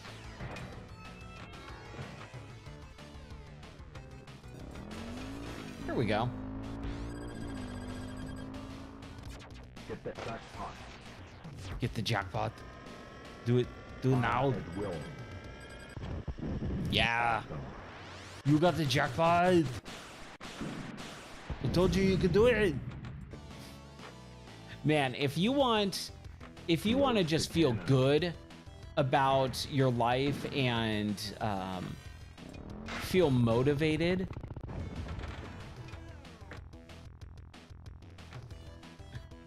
looked like Ichabod Crane on a motorcycle. Yeah, Ghost Rider totally did. If you want to feel good about yourself and feel very motivated, there's I think it's GQ. It's this video of GQ where they sit down with actors and they discuss their, like, some influential parts that they've played. And there's one with Arnold, and every time he talks, he sounds so likable and trying to think of the phrasing or wording, but like motivational, where he's just like, you know, when people would tell me you can't do it, I said, no, I could do it. I'm gonna show you. I'm gonna do it. So if you have someone in your life that is telling you not to do the thing that you like to do or want to do, and you just say, no, I'm gonna do it anyways, I'm gonna show you, you could do it. And he's like just super like enthusiastic about like trying to tell people, if you want to do something, go ahead and try it and do it. And it's like, yes.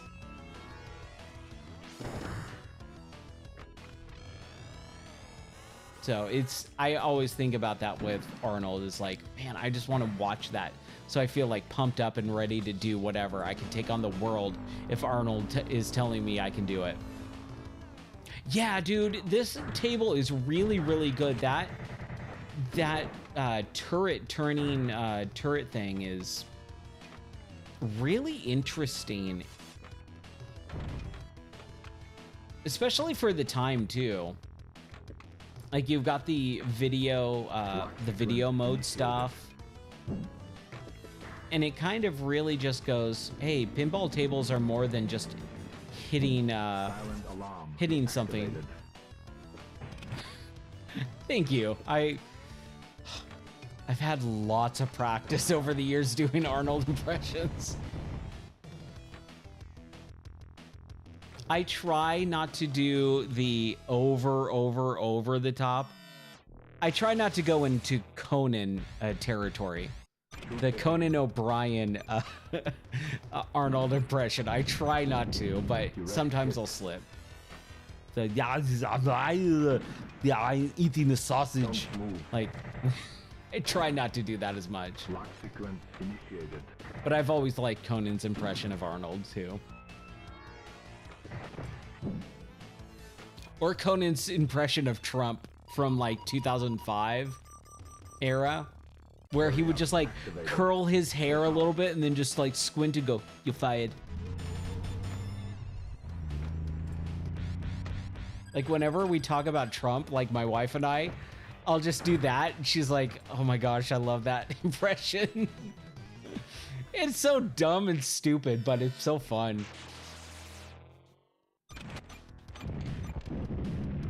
shit. It's so funny because like I'm fairly decent at impressions. If I can listen to someone for an extended period of time, I can usually pick up their mannerisms and their cadence and, you know, some weird idiosyncrasies about them and do a fairly decent impression. But my wife was like, I want you to do a Trump impression. I was like, dude, I don't know how to do that. That is so hard for me because I haven't really listened to anything that he's done. Like, I stay away from politics. I can't stand politics. So it's been one of those things where I've had to, like, to do the impression, I've had to kind of listen and, like, really try and pick out the weird things. And yeah, like the cartoony aspects. And with a good impression, you can basically take that character, that person and their personality and just crank it up a little bit. Make it exaggerated. And that's the mark of a good impression. Because it's still recognizable, but it's a little bit over the top to make it fun and like not mean-spirited either. I've never been a fan of mean-spirited impressions. Or jokes in general. I've never liked when people will make fun of someone. I'll be back. Like, to be mean. Okay, what's the next one I want to play? Yeah, let's do Monster Bash. It's Halloween-ish time. We still got a few days. Apparently, Halloween is what, like on Thursday? So we got like a week almost still. Man, feels like the last end of October is taking forever. So like I had to do this radio DJ, and so I did DJ Trump. And it was for a surprise party. And so I was like, you're gonna love your party. It's gonna be a beautiful party. It's the best party ever. And like my Trump is terrible still. I'm still trying to tweak it out, but yeah, it's like, it's the best. It's beautiful. It's huge, huge party, big party. Dude, Monster Bash is great. Monster Bash is definitely up there. I'm sure you've seen it, the top 5 pinball table video. I love Monster Bash. That is something that I wish I would play more, is the tablet versions. I think they're really well done. I remember back when this came out and the tablet version of Pinball Arcade came out, and I didn't have all the tables. It was just the free one, which was Arabian Nights. And I would just lay in bed and play that for like an hour on my tablet. And I was like, this is so fun, just tapping the sides of the screen. It works perfectly.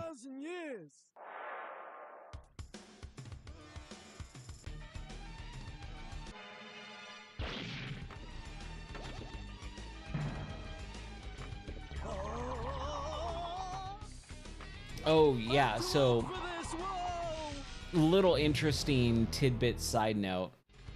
Since I've been working on the new studio, I was going to finish up the 3rd wall today.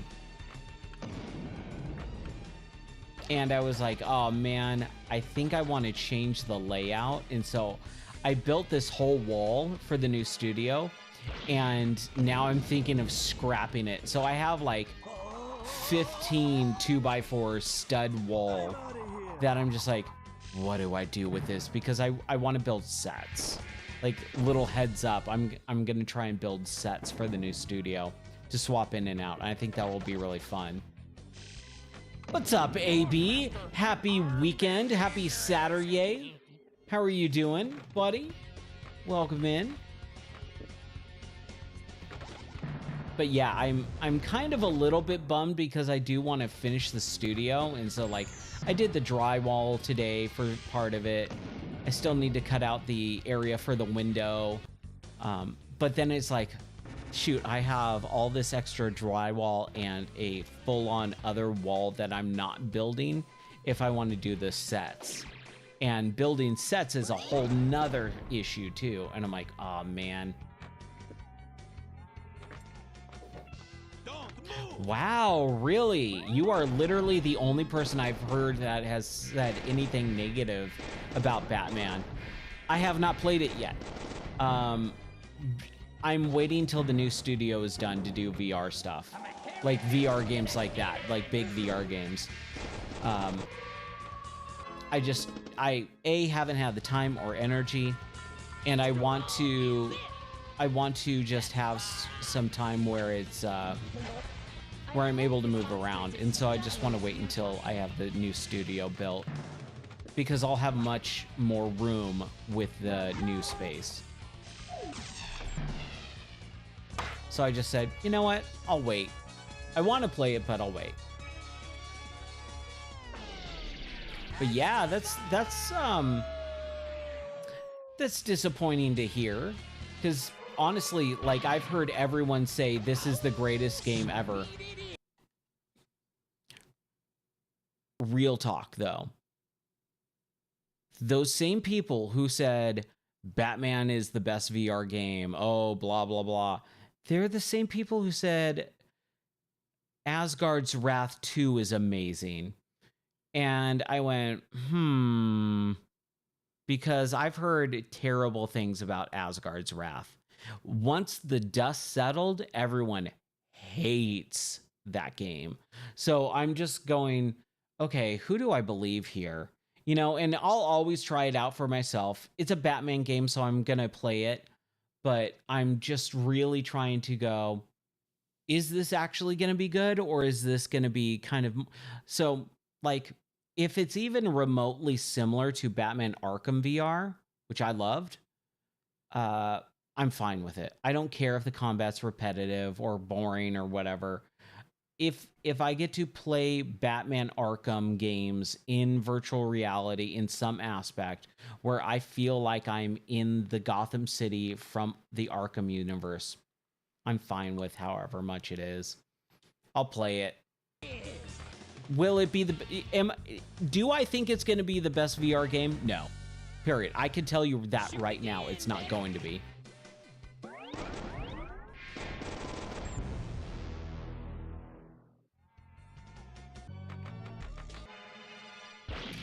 Okay. So that might be one of the bigger reasons why you might not like it. I mean, yeah.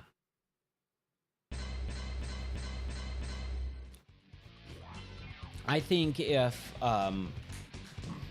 the person likes Batman, they'll probably like it a good fair amount, because you come to the Batman Arkham games for the characters and for those, not for the combat.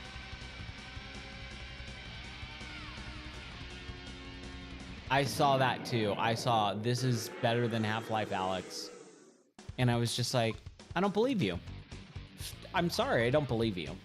Like, clearly you're hyping it up, you're being paid, you're shilling, or you're just, you don't know what you're talking about. Funny enough, we were talking about that earlier in the stream, where a huge amount of people have no idea what they're talking about on the internet. And they talk about it with such passion and authority, you believe that they know what they're talking about. But if you actually like kind of dig a little bit deeper than surface level interactions, they clearly have no idea what they're talking about. They watched a documentary on something, and so now they're an expert. They watched some YouTube video about someone else's experience, and now they're an expert. And I go, unless you have your own real world experience and you are educated enough to not speak in hyperbole, then I won't listen to a word you say.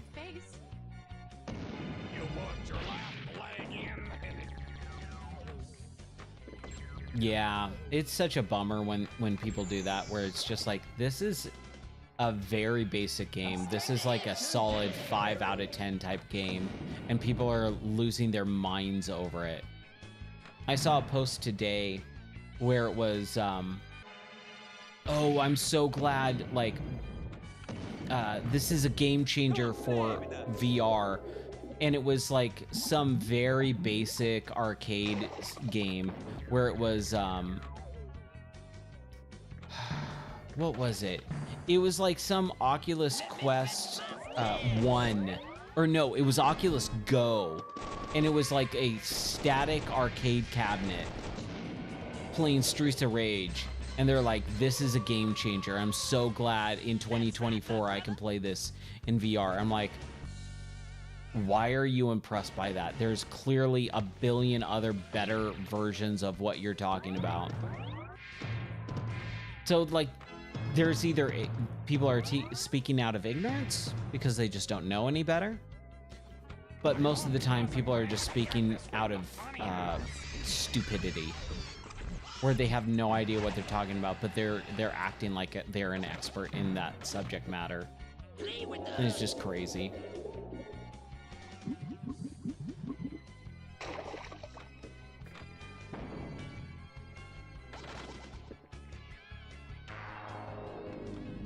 Yeah, that's what I've heard. I'll experience it for myself. I've stayed 100% zero in the know about that game.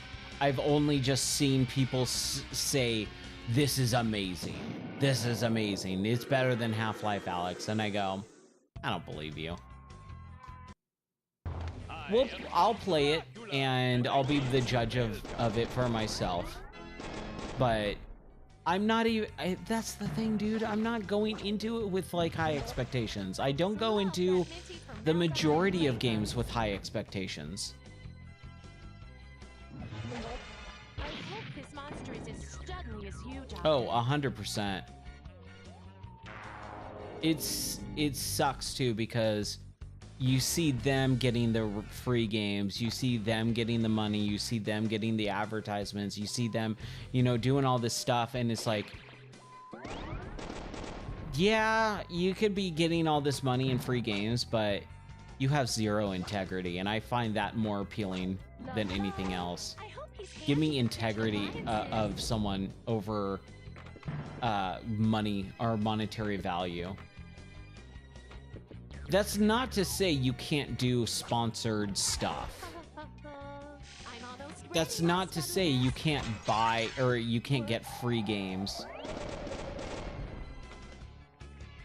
I will always say, like, yeah, you can make money off of that stuff. That's fine. There's nothing wrong there. I've done sponsored streams before. But I will always be honest when I talk about them. Like, I played a few mobile games last year to make money on the side, and I was like, these aren't great, but I'll play them. And, you know, some of them I did actually have fun with, and I was like, you know what? For a mobile game, this is totally fine. For a, you know, a free-to-play game, this is totally fine. Are there better ones out there? Yes, absolutely.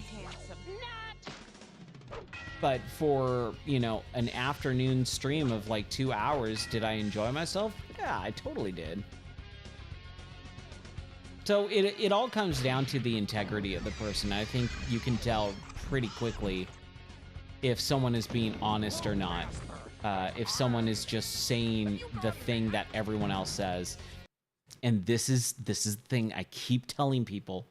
I don't know why I'm so amped up. It's like 3 o'clock in the morning.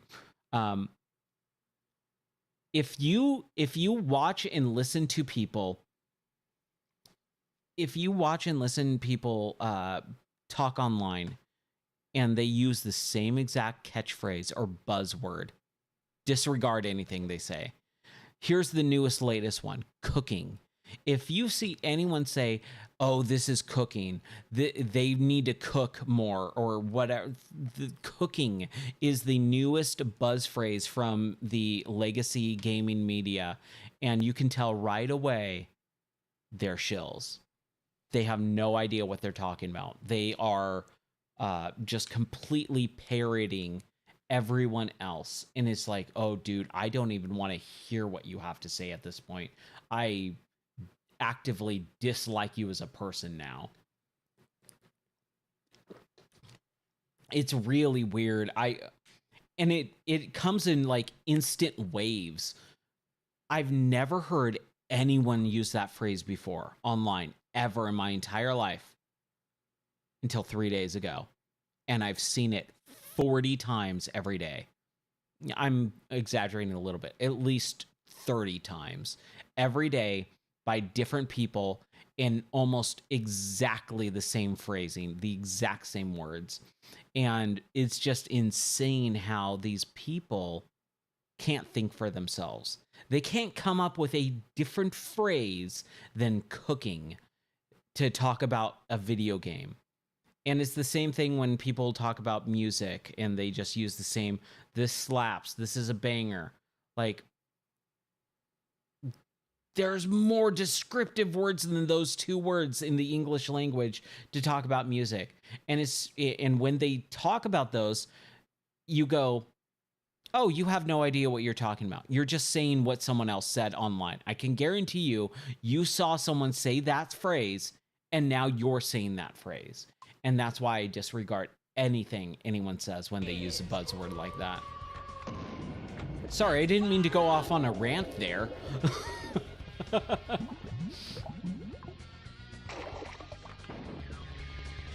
Yeah, exactly. Means it's bad. You've been able to get the band back together. Like I said, I didn't mean to go on a rant there, but oh my gosh, I needed to get off that off my chest. I've seen it for the last 3 days, and I feel like I'm taking crazy pills. I'm like, does no one else see how this phrase just randomly came out of nowhere and has taken over the entire internet?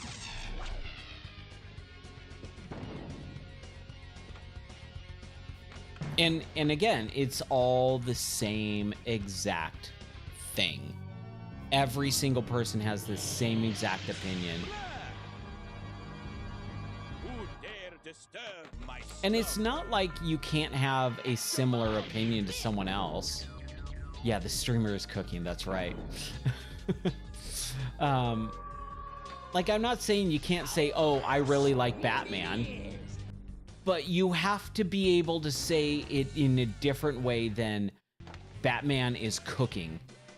It's like, what? Like, you've never used that phrase in your entire life, and now you're just using it because everyone else is using it. Like, what a freaking... What is the... I don't know if it would be the word poser, but similar. Yeah, they're reading from a script, exactly.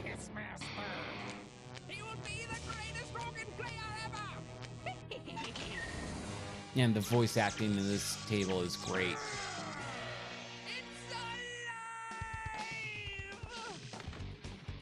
Heck yes.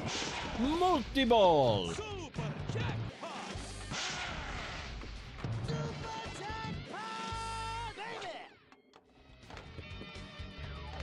Give me those super jackpots. Jackpot! Jackpot!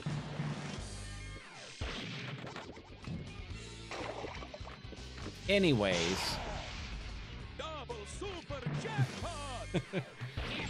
I think I'm excited to try out Batman. I'm sure it'll be a solid 3 out of 5 type of game for me, at least. Hey Frank, you could use some If I get to be in the Arkham universe, I'm sure it'll be at least a 4 out of 5 at that point. Super jackpot! And I might even think it's a really good game or the best VR game this year.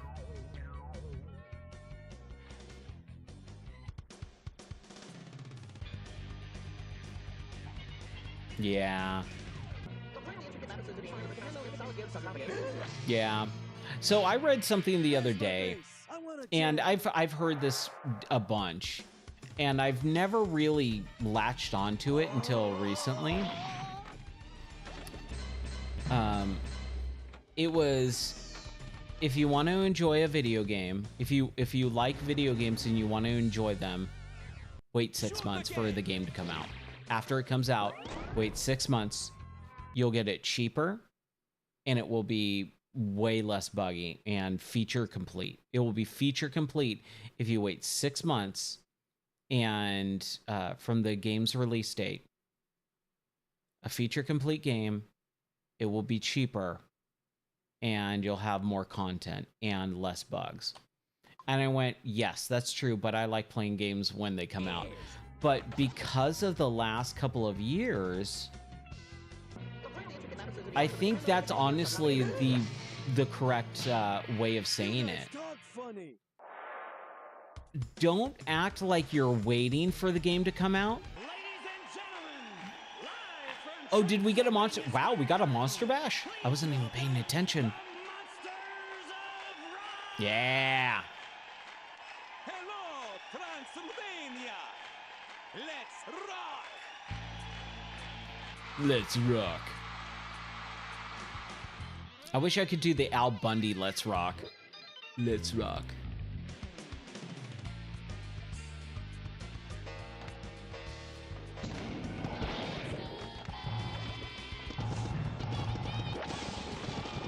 Let me concentrate on this for a second here, because I want to try and do good.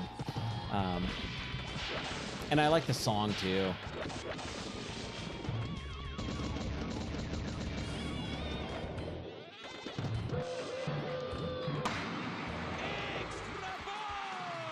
I know, that's super true, right? Like, it's gotten such bad press from release. No one's really going to be playing it except for the people who already own it and feel like they need to get their money's worth out of it.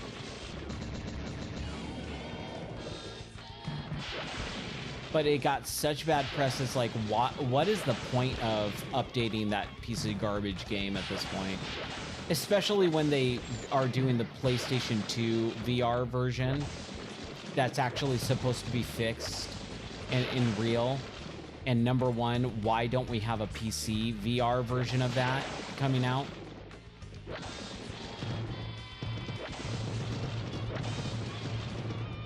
Yeah.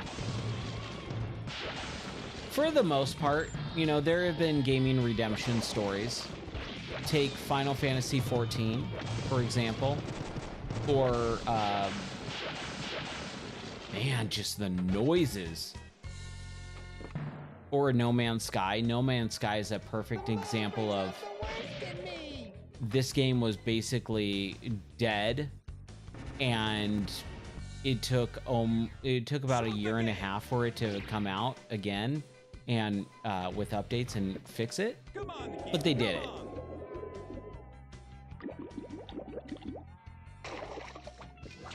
La la.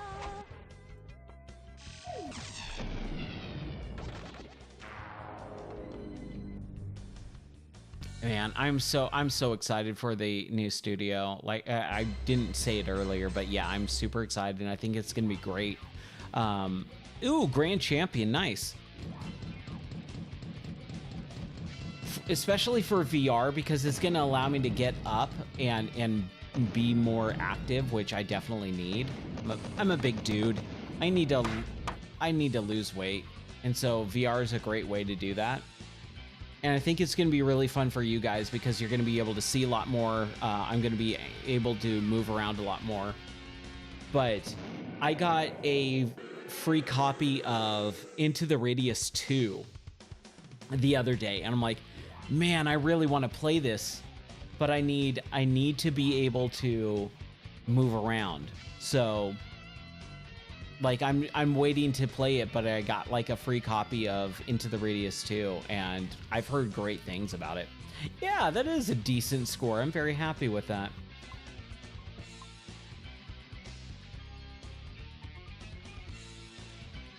We'll do one more, just to see if we can even remotely get that, get on the high score list again. Even kind of get close to touching it. I'm scared. I will. I haven't put it up yet. So I'm actually going to paint chroma key color. One of the walls is going to be chroma key color. But that's also, again, my idea in my brain is set. But then I'm starting to not quickly, but I'm kind of starting to shift my idea of what I want to do. And so I'm going, maybe I'm going to do this instead. So there's still some kinks to work out with the layout.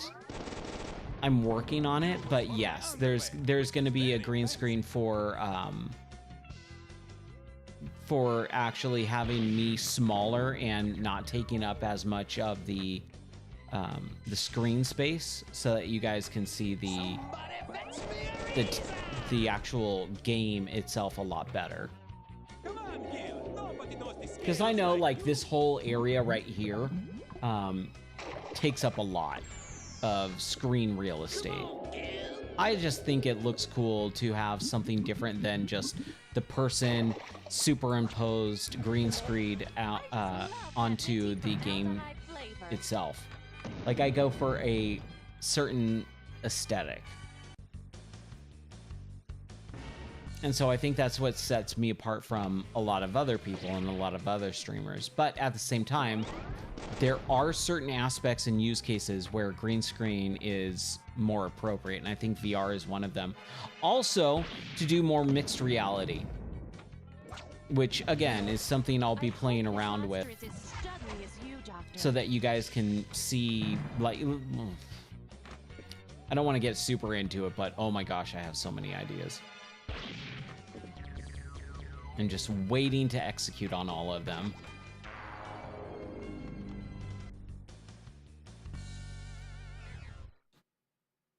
At some point it'll happen, who knows?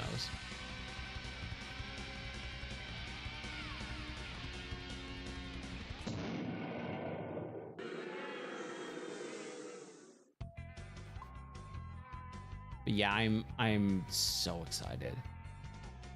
Mostly because I do need to get out of this room as well, because this is our guest room, and we're gonna start having guests in here soon, and I cannot be streaming at 3 o'clock in the morning when someone is laying on a bed trying to sleep. That just won't fly. Let's do Haunted House. I don't even know if I know this one. Oh, this is like an old school one.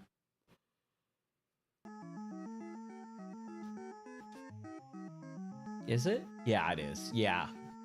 That's right. This is like the weird middle portion with the flipped upside down. Dude, look at how many freaking flippers there are. 1, 2, 3, 4, 5, 6, 7, 8.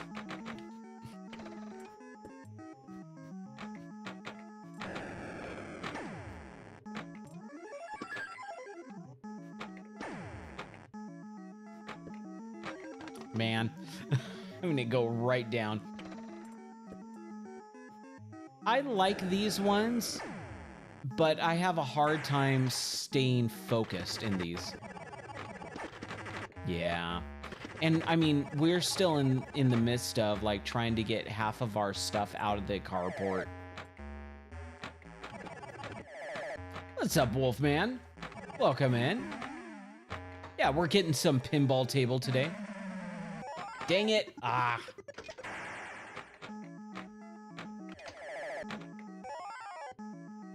I think it's mostly the sound effects that are so grating to me that I have a hard time playing these tables for very long. Is the sound effects are kind of a little bit sharp and grating, and I'm just like, oh, I can't take much more of this.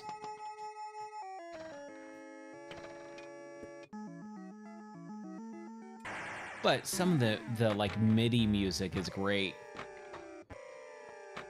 Well, I don't know what the table would be classified as. I'm actually not very well versed in like the technical aspect of pinball tables. I just know I really like them. And I try to learn, but it's actually really hard for me to learn different parts about pinball. Like, there's so much technical aspects to them.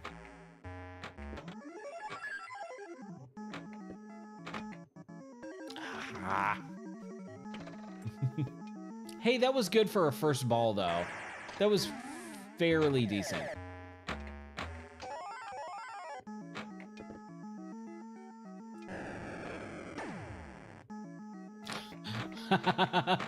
Oh my gosh, can you imagine if you had this table and you got angry and smashed the glass?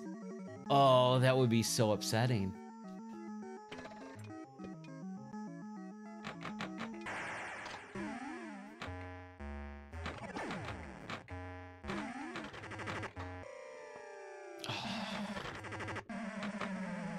I want to go to a pinball expo so bad. That sounds so fun. Dang it. Hey, we got a high score. Dude, I can barely read that font. It's such a dark, like, bright color. It really clashes on the projector screens. It's a little bit hard to see. I can make it out. That's a K. That's an M. Let's continue. I want to see if I can do a little bit better.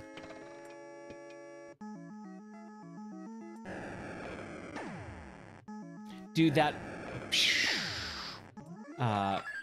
it sounds like a missile going off. I had this little airplane toy, and I must have been in third grade, and it made that exact sound. Like, half of these sound effects I had in toys. Like, different little electronic toys.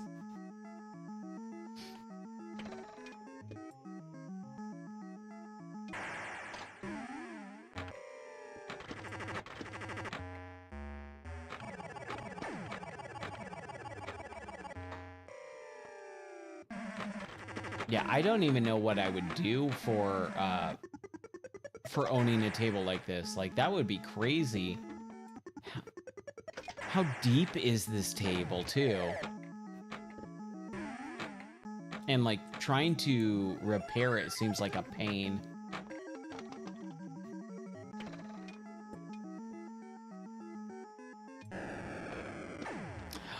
Ooh, nice. What was your favorite table that you got to... Did you get to play tables there, or was it all just, like, looking? If you got to play any, what was your favorite table that you played there?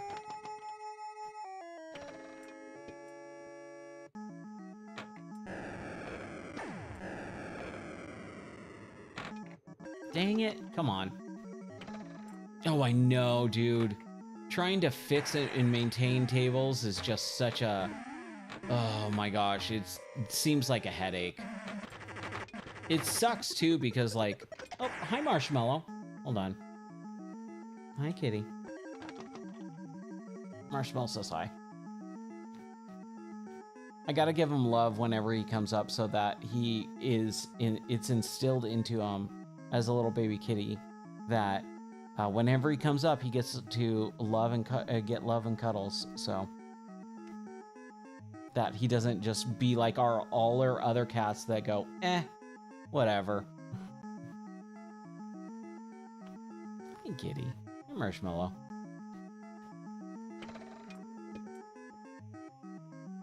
He has been really cuddly all day, too, which is great. I love it.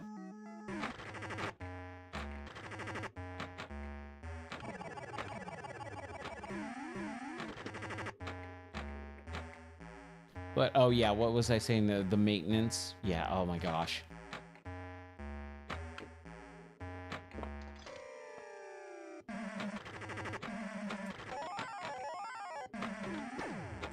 Oh, Theater of Magic, dude. I love Theater of Magic.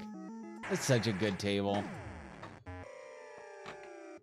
Yeah, but maintaining tables, dude. Like, even taking apart my my father-in-law's Dirty Harry table, I was just like, this is like near incomprehensible to me to figure out how to fix this thing. And I still never have fixed it either. I mean, we live across the country now, so it's a little bit harder to try and fix it. But man, I would love to. I wanna play that table in proper working order.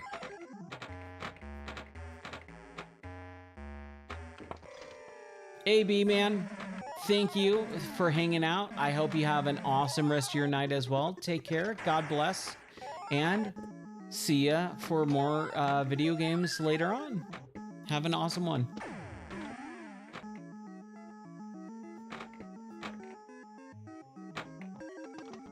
Yeah. Someday, man. I keep going, oh, you know what? I've got like a month. I got a free weekend, or I've got a free week or something like that. I'm gonna get into VPin table, and I'm gonna build one. And the intention is there, 100%. But oh my gosh, it just never happens, and I kind of kick myself. I always want to. I always want to get one of those and set one up. It's like, I have 400 other things that I need to do. You know what? No, let's do Judge Dredd. I am the law.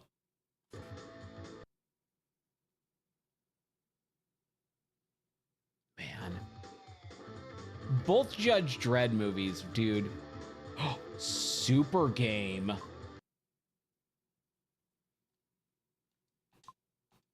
What is Super game?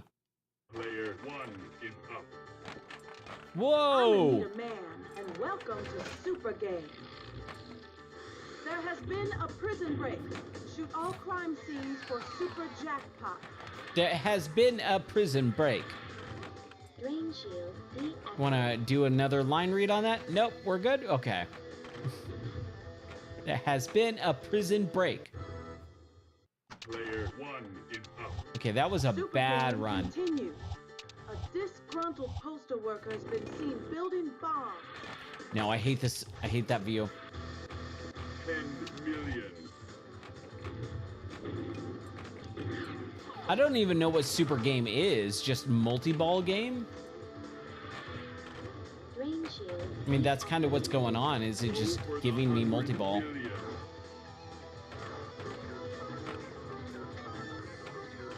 My motor skills are quickly declining this late into the night. Ugh.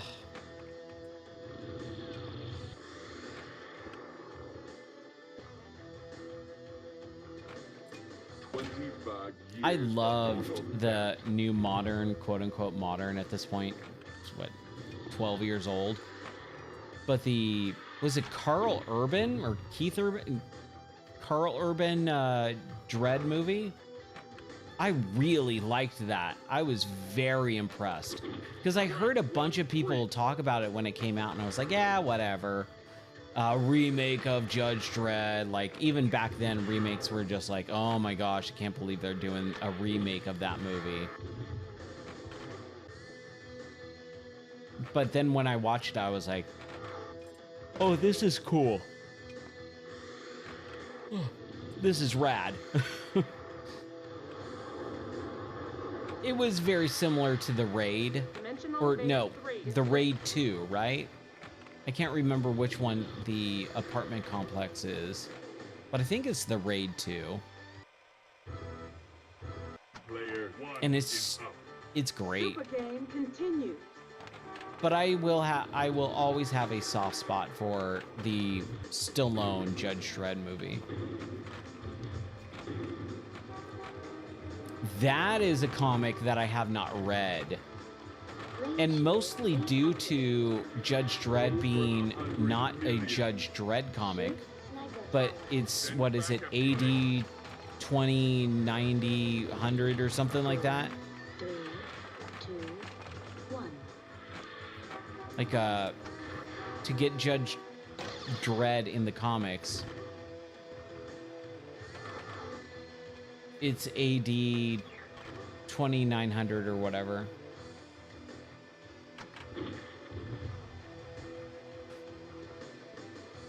But apparently they're really good, so I would love to read some Judge Dredd at some point. Yeah, the whole like not showing his face thing. Personally, because I don't have like a an affinity for the Judge Dredd character, it really never bothered me. But I know that's like a big point.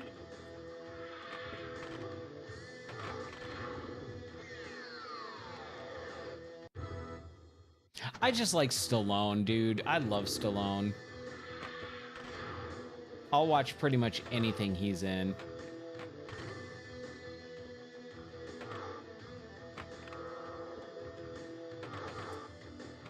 Man, we played, well, what was it that we played? The bro game, Broforce. Played Broforce, what, a couple months ago? And I was so excited to play that, the Expendabros demo or whatever, and that was so much fun. And I went, man, I miss the Expendables movies. I really thought those were fun.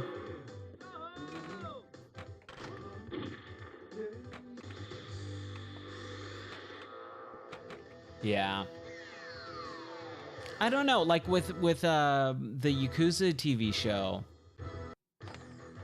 I think that fan service can get in the way of a good story sometimes.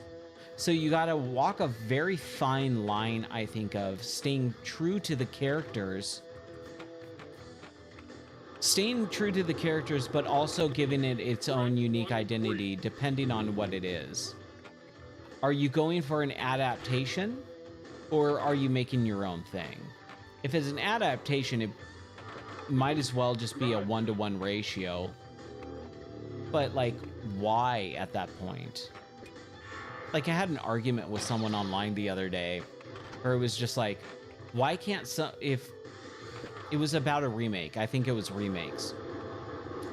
There was this rumor that they were going to do a remake of the original Rayman, or it was Rayman Legends, I think, like Origins or Legends, like the Ubisoft art engine from 2010 game. And it was just like, why? Why would they remake that when it already exists and it looks great, it plays great? Just do a port, don't do a remake. And I guess that didn't come to be true. I think it's they're not doing that, or it's the remake of one. But even then, it's like, we don't need a remake. Just port it, you know. Just throw it in an emulator, wrap it into like some, you know, front end, and then just shove it out onto the console store platforms and call it a day. Like, we don't need remakes. And I was just so tired of everyone just doing remakes all the time. 3 years for vandalism. Don't move. I don't know where I was going with that, but 10 years I'm tired for of solicitation. remakes. Oh, so the whole point of that was to say that these movies and TV shows and games, like, if you're gonna make it, why not make an original story? Like, continue on. Don't just remake the same movie over again. Don't remake the same game over again. Give us something new instead.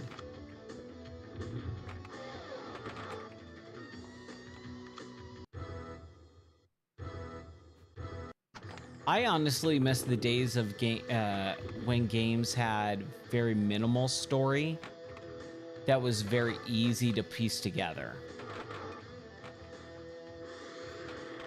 Like, you don't need to hire a script writer for a new Rayman game. Just come up with an idea and then go from there. Like, it's such a bigger issue, and I have the energy to get into it. But these companies need to stop making these games so big in scope. Fire button to launch ball. Right? How simple would it be to go, okay, we need a new Rayman game. Let's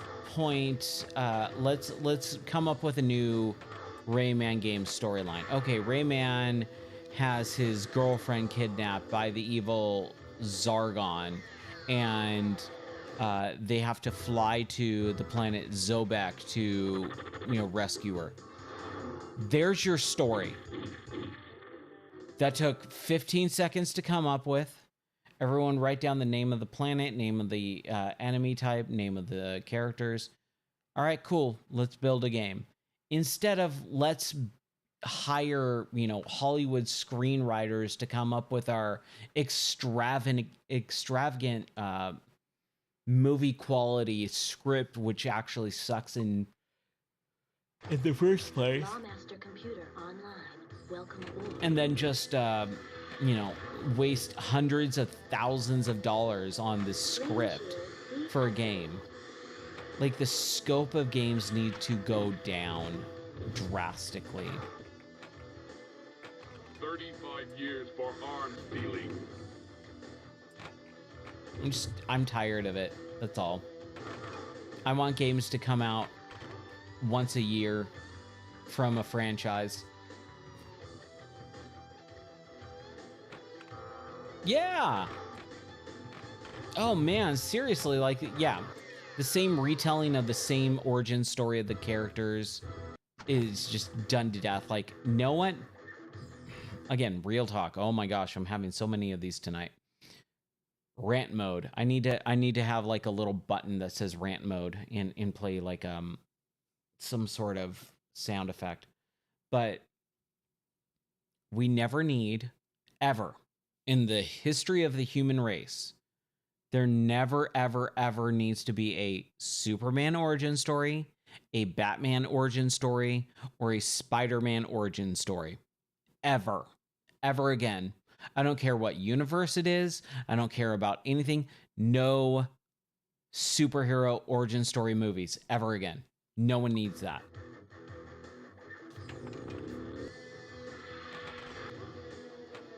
Red to control. I'm in pursuit of a stolen vehicle. I don't ever need to see Bruce Wayne's parents gunned down by Joe Chill. Ever. Like, even if they wanted to, like, do a really, really good retelling of Batman origin story. No, we don't need it.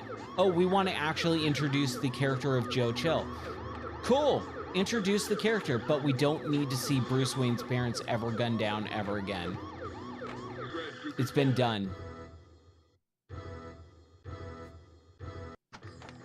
It was made multiple times. No one ever needs to see it. Dang it. Don't move. I just want new stories. Civil disorder has erupted. And it's interesting, I was listening to a podcast that I did. This must have been a couple years ago. I don't know what episode number it was, but I was in the Discord and I was just listening to it while I was working on the studio. And I was talking about, I was talking about how DC has been doing these direct-to-video animated movies based on graphic novels. And I've always been saying, why don't you make a movie about The Long Halloween? That's like my favorite Batman graphic novel. Why not make a Long Halloween movie? Use that as the basis of the script. And they did that, but in animated form, and they changed a bunch of stuff, and it's kind of a little bit woke and all that stuff. And so there's a whole other aspect of it. However, I will say that with them doing that, I also kind of go back on it and go, but why do we need an animated version of that? We already have the comic. Why do we need a live action version of that? We already have the comic, right? And so at this point, I don't know if I even want movies or TV shows or whatever based on a story that's already been told. Give me a new story with characters like that, with like something like the Yakuza TV show. It's like most people have no idea who those characters are, so you have to introduce them, and to stay true to the character, you kind of have to go through the first game and the telling of how Kiryu became, in Yakuza, and how he got out of it and all that and excommunicated. So like there's definitely times where you need to tell an origin story. But when it comes to a character like Batman, Superman, Wonder Woman, Power Rangers, like it doesn't matter if it's a pop culture icon. We don't need the origin story ever again. Like we were talking about Wolverine earlier. I don't need a Wolverine origin story. We don't need it. Just take that character that's already very well established and give him a new plot and storyline and character arc. It's insane that we, as a society, just continually allow people to retell the same exact story over and over and over and over and over and over and over again, and continually give money to it. And I am full of rants tonight. I don't know what got into me. I was like, you know what? Maybe I won't stream tonight. And then I was like, you know what? Maybe I'll just stream for an hour. I'm not going to really talk. I'm just going to I was like, maybe I won't even have the camera on or microphone on tonight. Boy, I'm glad I didn't do that, because I've got some rants in me tonight. Scratch one freak. Yeah, freak.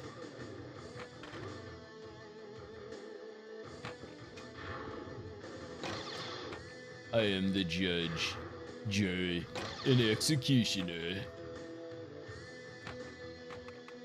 Oh yeah, I think my voice is pretty much done for the night.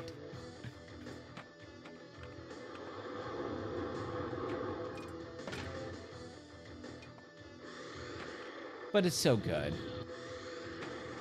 I'm staking out a crack house in Sector 23.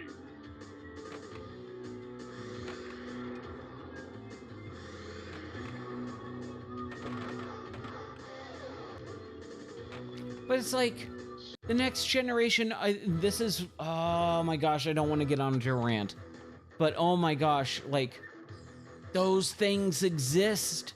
They're not hard to come by.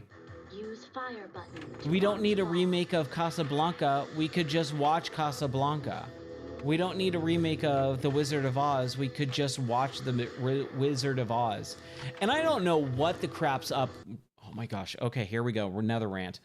I don't know what the crap is up with modern day kids not looking back in history and watching the stuff.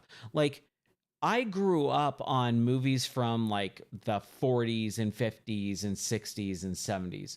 Sure, I went to the movie theaters as a kid and watched the latest Disney movie. Or sure, when I was a little bit older, I watched, the new modern movie TV show. But what the heck is up with kids not watching older stuff? I grew up watching Planet of the Apes, and even on TV. It was on TV all the time. I watched all the Planet of the Apes on TV. Or, I had like 5 different in my head just now. Like Wizard of Oz, or other types of movies from older generations. They were always on TV. They were always able to be rented. And I watched those all the time. That's what I grew up with. Sure, there was modern stuff at the same time, but I watched everything. What is up with kids where they're like, oh, it's black and white. Oh, it was made in the 2000s. It's not modern. Like, what the heck? like not to bag on my nieces or anything like that, but I know my niece is we tried to get them to watch some old movies when they stayed with us for a couple nights a couple years ago, maybe last year, and they were just so disinterested with anything that wasn't came out in the last 6 months. It was like, why? Yeah, Star Trek and Star Wars and all those movies, and like I watched all of those when I was a kid, and I'm talking like 7 to 10 years old. I watched old movies, old TV shows. I watched on Nick at Night, like The Adventures of Flipper and Mr. Ed and Dobie Gillis and the Batman 68 or 66 TV show and Happy Days. These were all TV shows that were off the air for decades before I was alive, and I still watched all of them.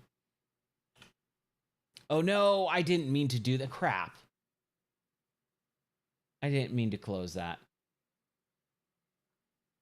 Yeah, Andy Griffith Show, of course. Opie.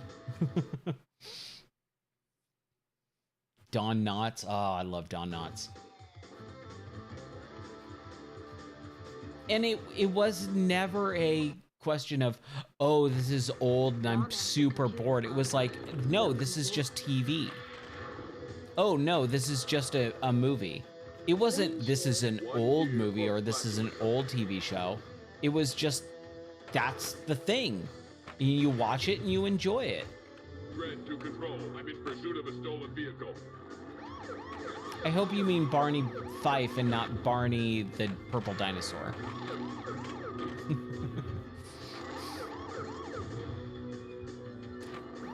My wife and I had a conversation about Barney the purple dinosaur the other day, and I was like, I haven't thought about that in years. Dimensional phase. My sister was the prime age for Barney, and I was obviously like way too old for that. I was in like either junior high or high school at that point. And I remember just it might have been a little bit younger, like junior high, but I despised when she had those movies on, like the Barney tapes. I was just like, it's so annoying. But now looking back at it, it's like looking at what modern children watch and the lessons they're being taught and things like that. I'm like, Barney's so stupidly wholesome. Like if I had a kid, I make them watch Barney over whatever crap kids are watching nowadays.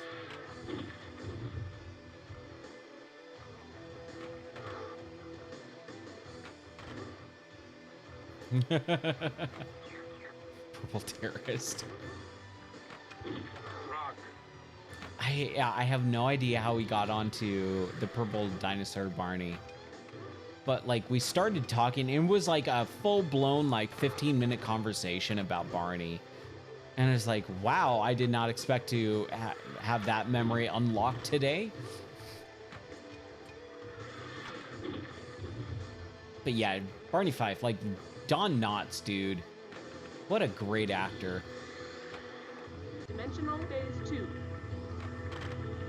I loved him in everything he did. I still think Mr. Furley from Three's Company is probably my favorite character he ever played. Wake up, you geezer!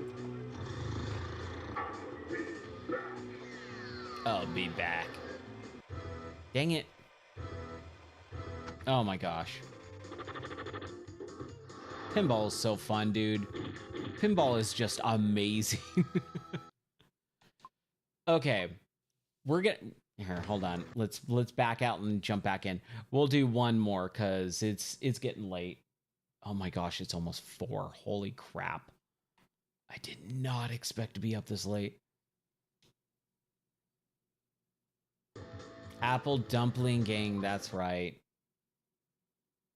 Player 1 is up. Okay, here we go. I'm Anita Man, and welcome to Super Games. I'm Anita Man. There has been a prison break. Shoot all crime scenes for Super Dude, that Jackpot. one ball keeps going right down the gutter. Rain shield reactivated. We'll do a super game for our last game.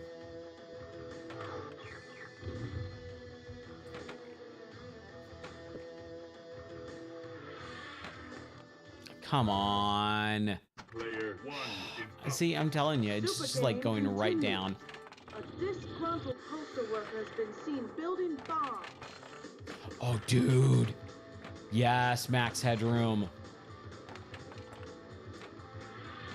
I actually didn't watch Max Headroom until like way later, like college, because it wasn't really on when I was younger. And then the only thing that I knew about Max Headroom for a while was Back to the Future. That was honestly the only thing about Max Headroom that I knew for a very long time, was just he's in Back to the Future. But I always thought it was super cool, and I was like, what is that? And so like, once the internet became a little bit more prevalent and things like that in like the late 90s, early 2000s, I started doing research on it. And then I remember like around 2005-ish, I downloaded a bunch of episodes of Max Headroom from some torrent site, or yeah, I'm pretty sure it wasn't like Kazaa or Morpheus. I think it was a torrent site, and I was just like, I finally can watch this. I was so excited. Player 1 is up. Super But it was Games old, continues. crappy, like, copies of a VHS. Like, it was ripped off of VHS, and so the quality was just straight up awful and terrible. Plus, it was compressed to, like, the lowest quality on a file for the internet.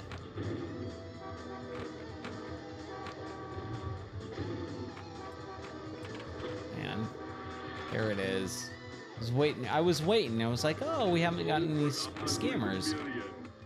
Send backup unit. Trying to think of what I was about to say. 4, 3, 2, 1. 100 Come on. Excellent.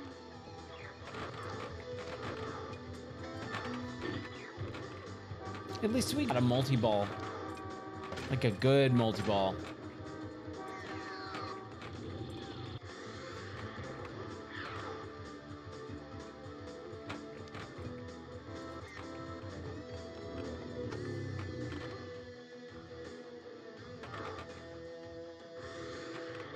But yeah, Max Headroom's freaking rad, dude. Ugh. 3 years for vandalism. 3 years for vandalism. Life for making me get out of my car. I don't know. My voice is shot. Excellent.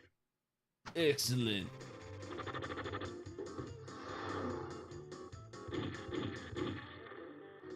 All right. We didn't get on the scoreboard for Judge Dredd, but maybe we will next time.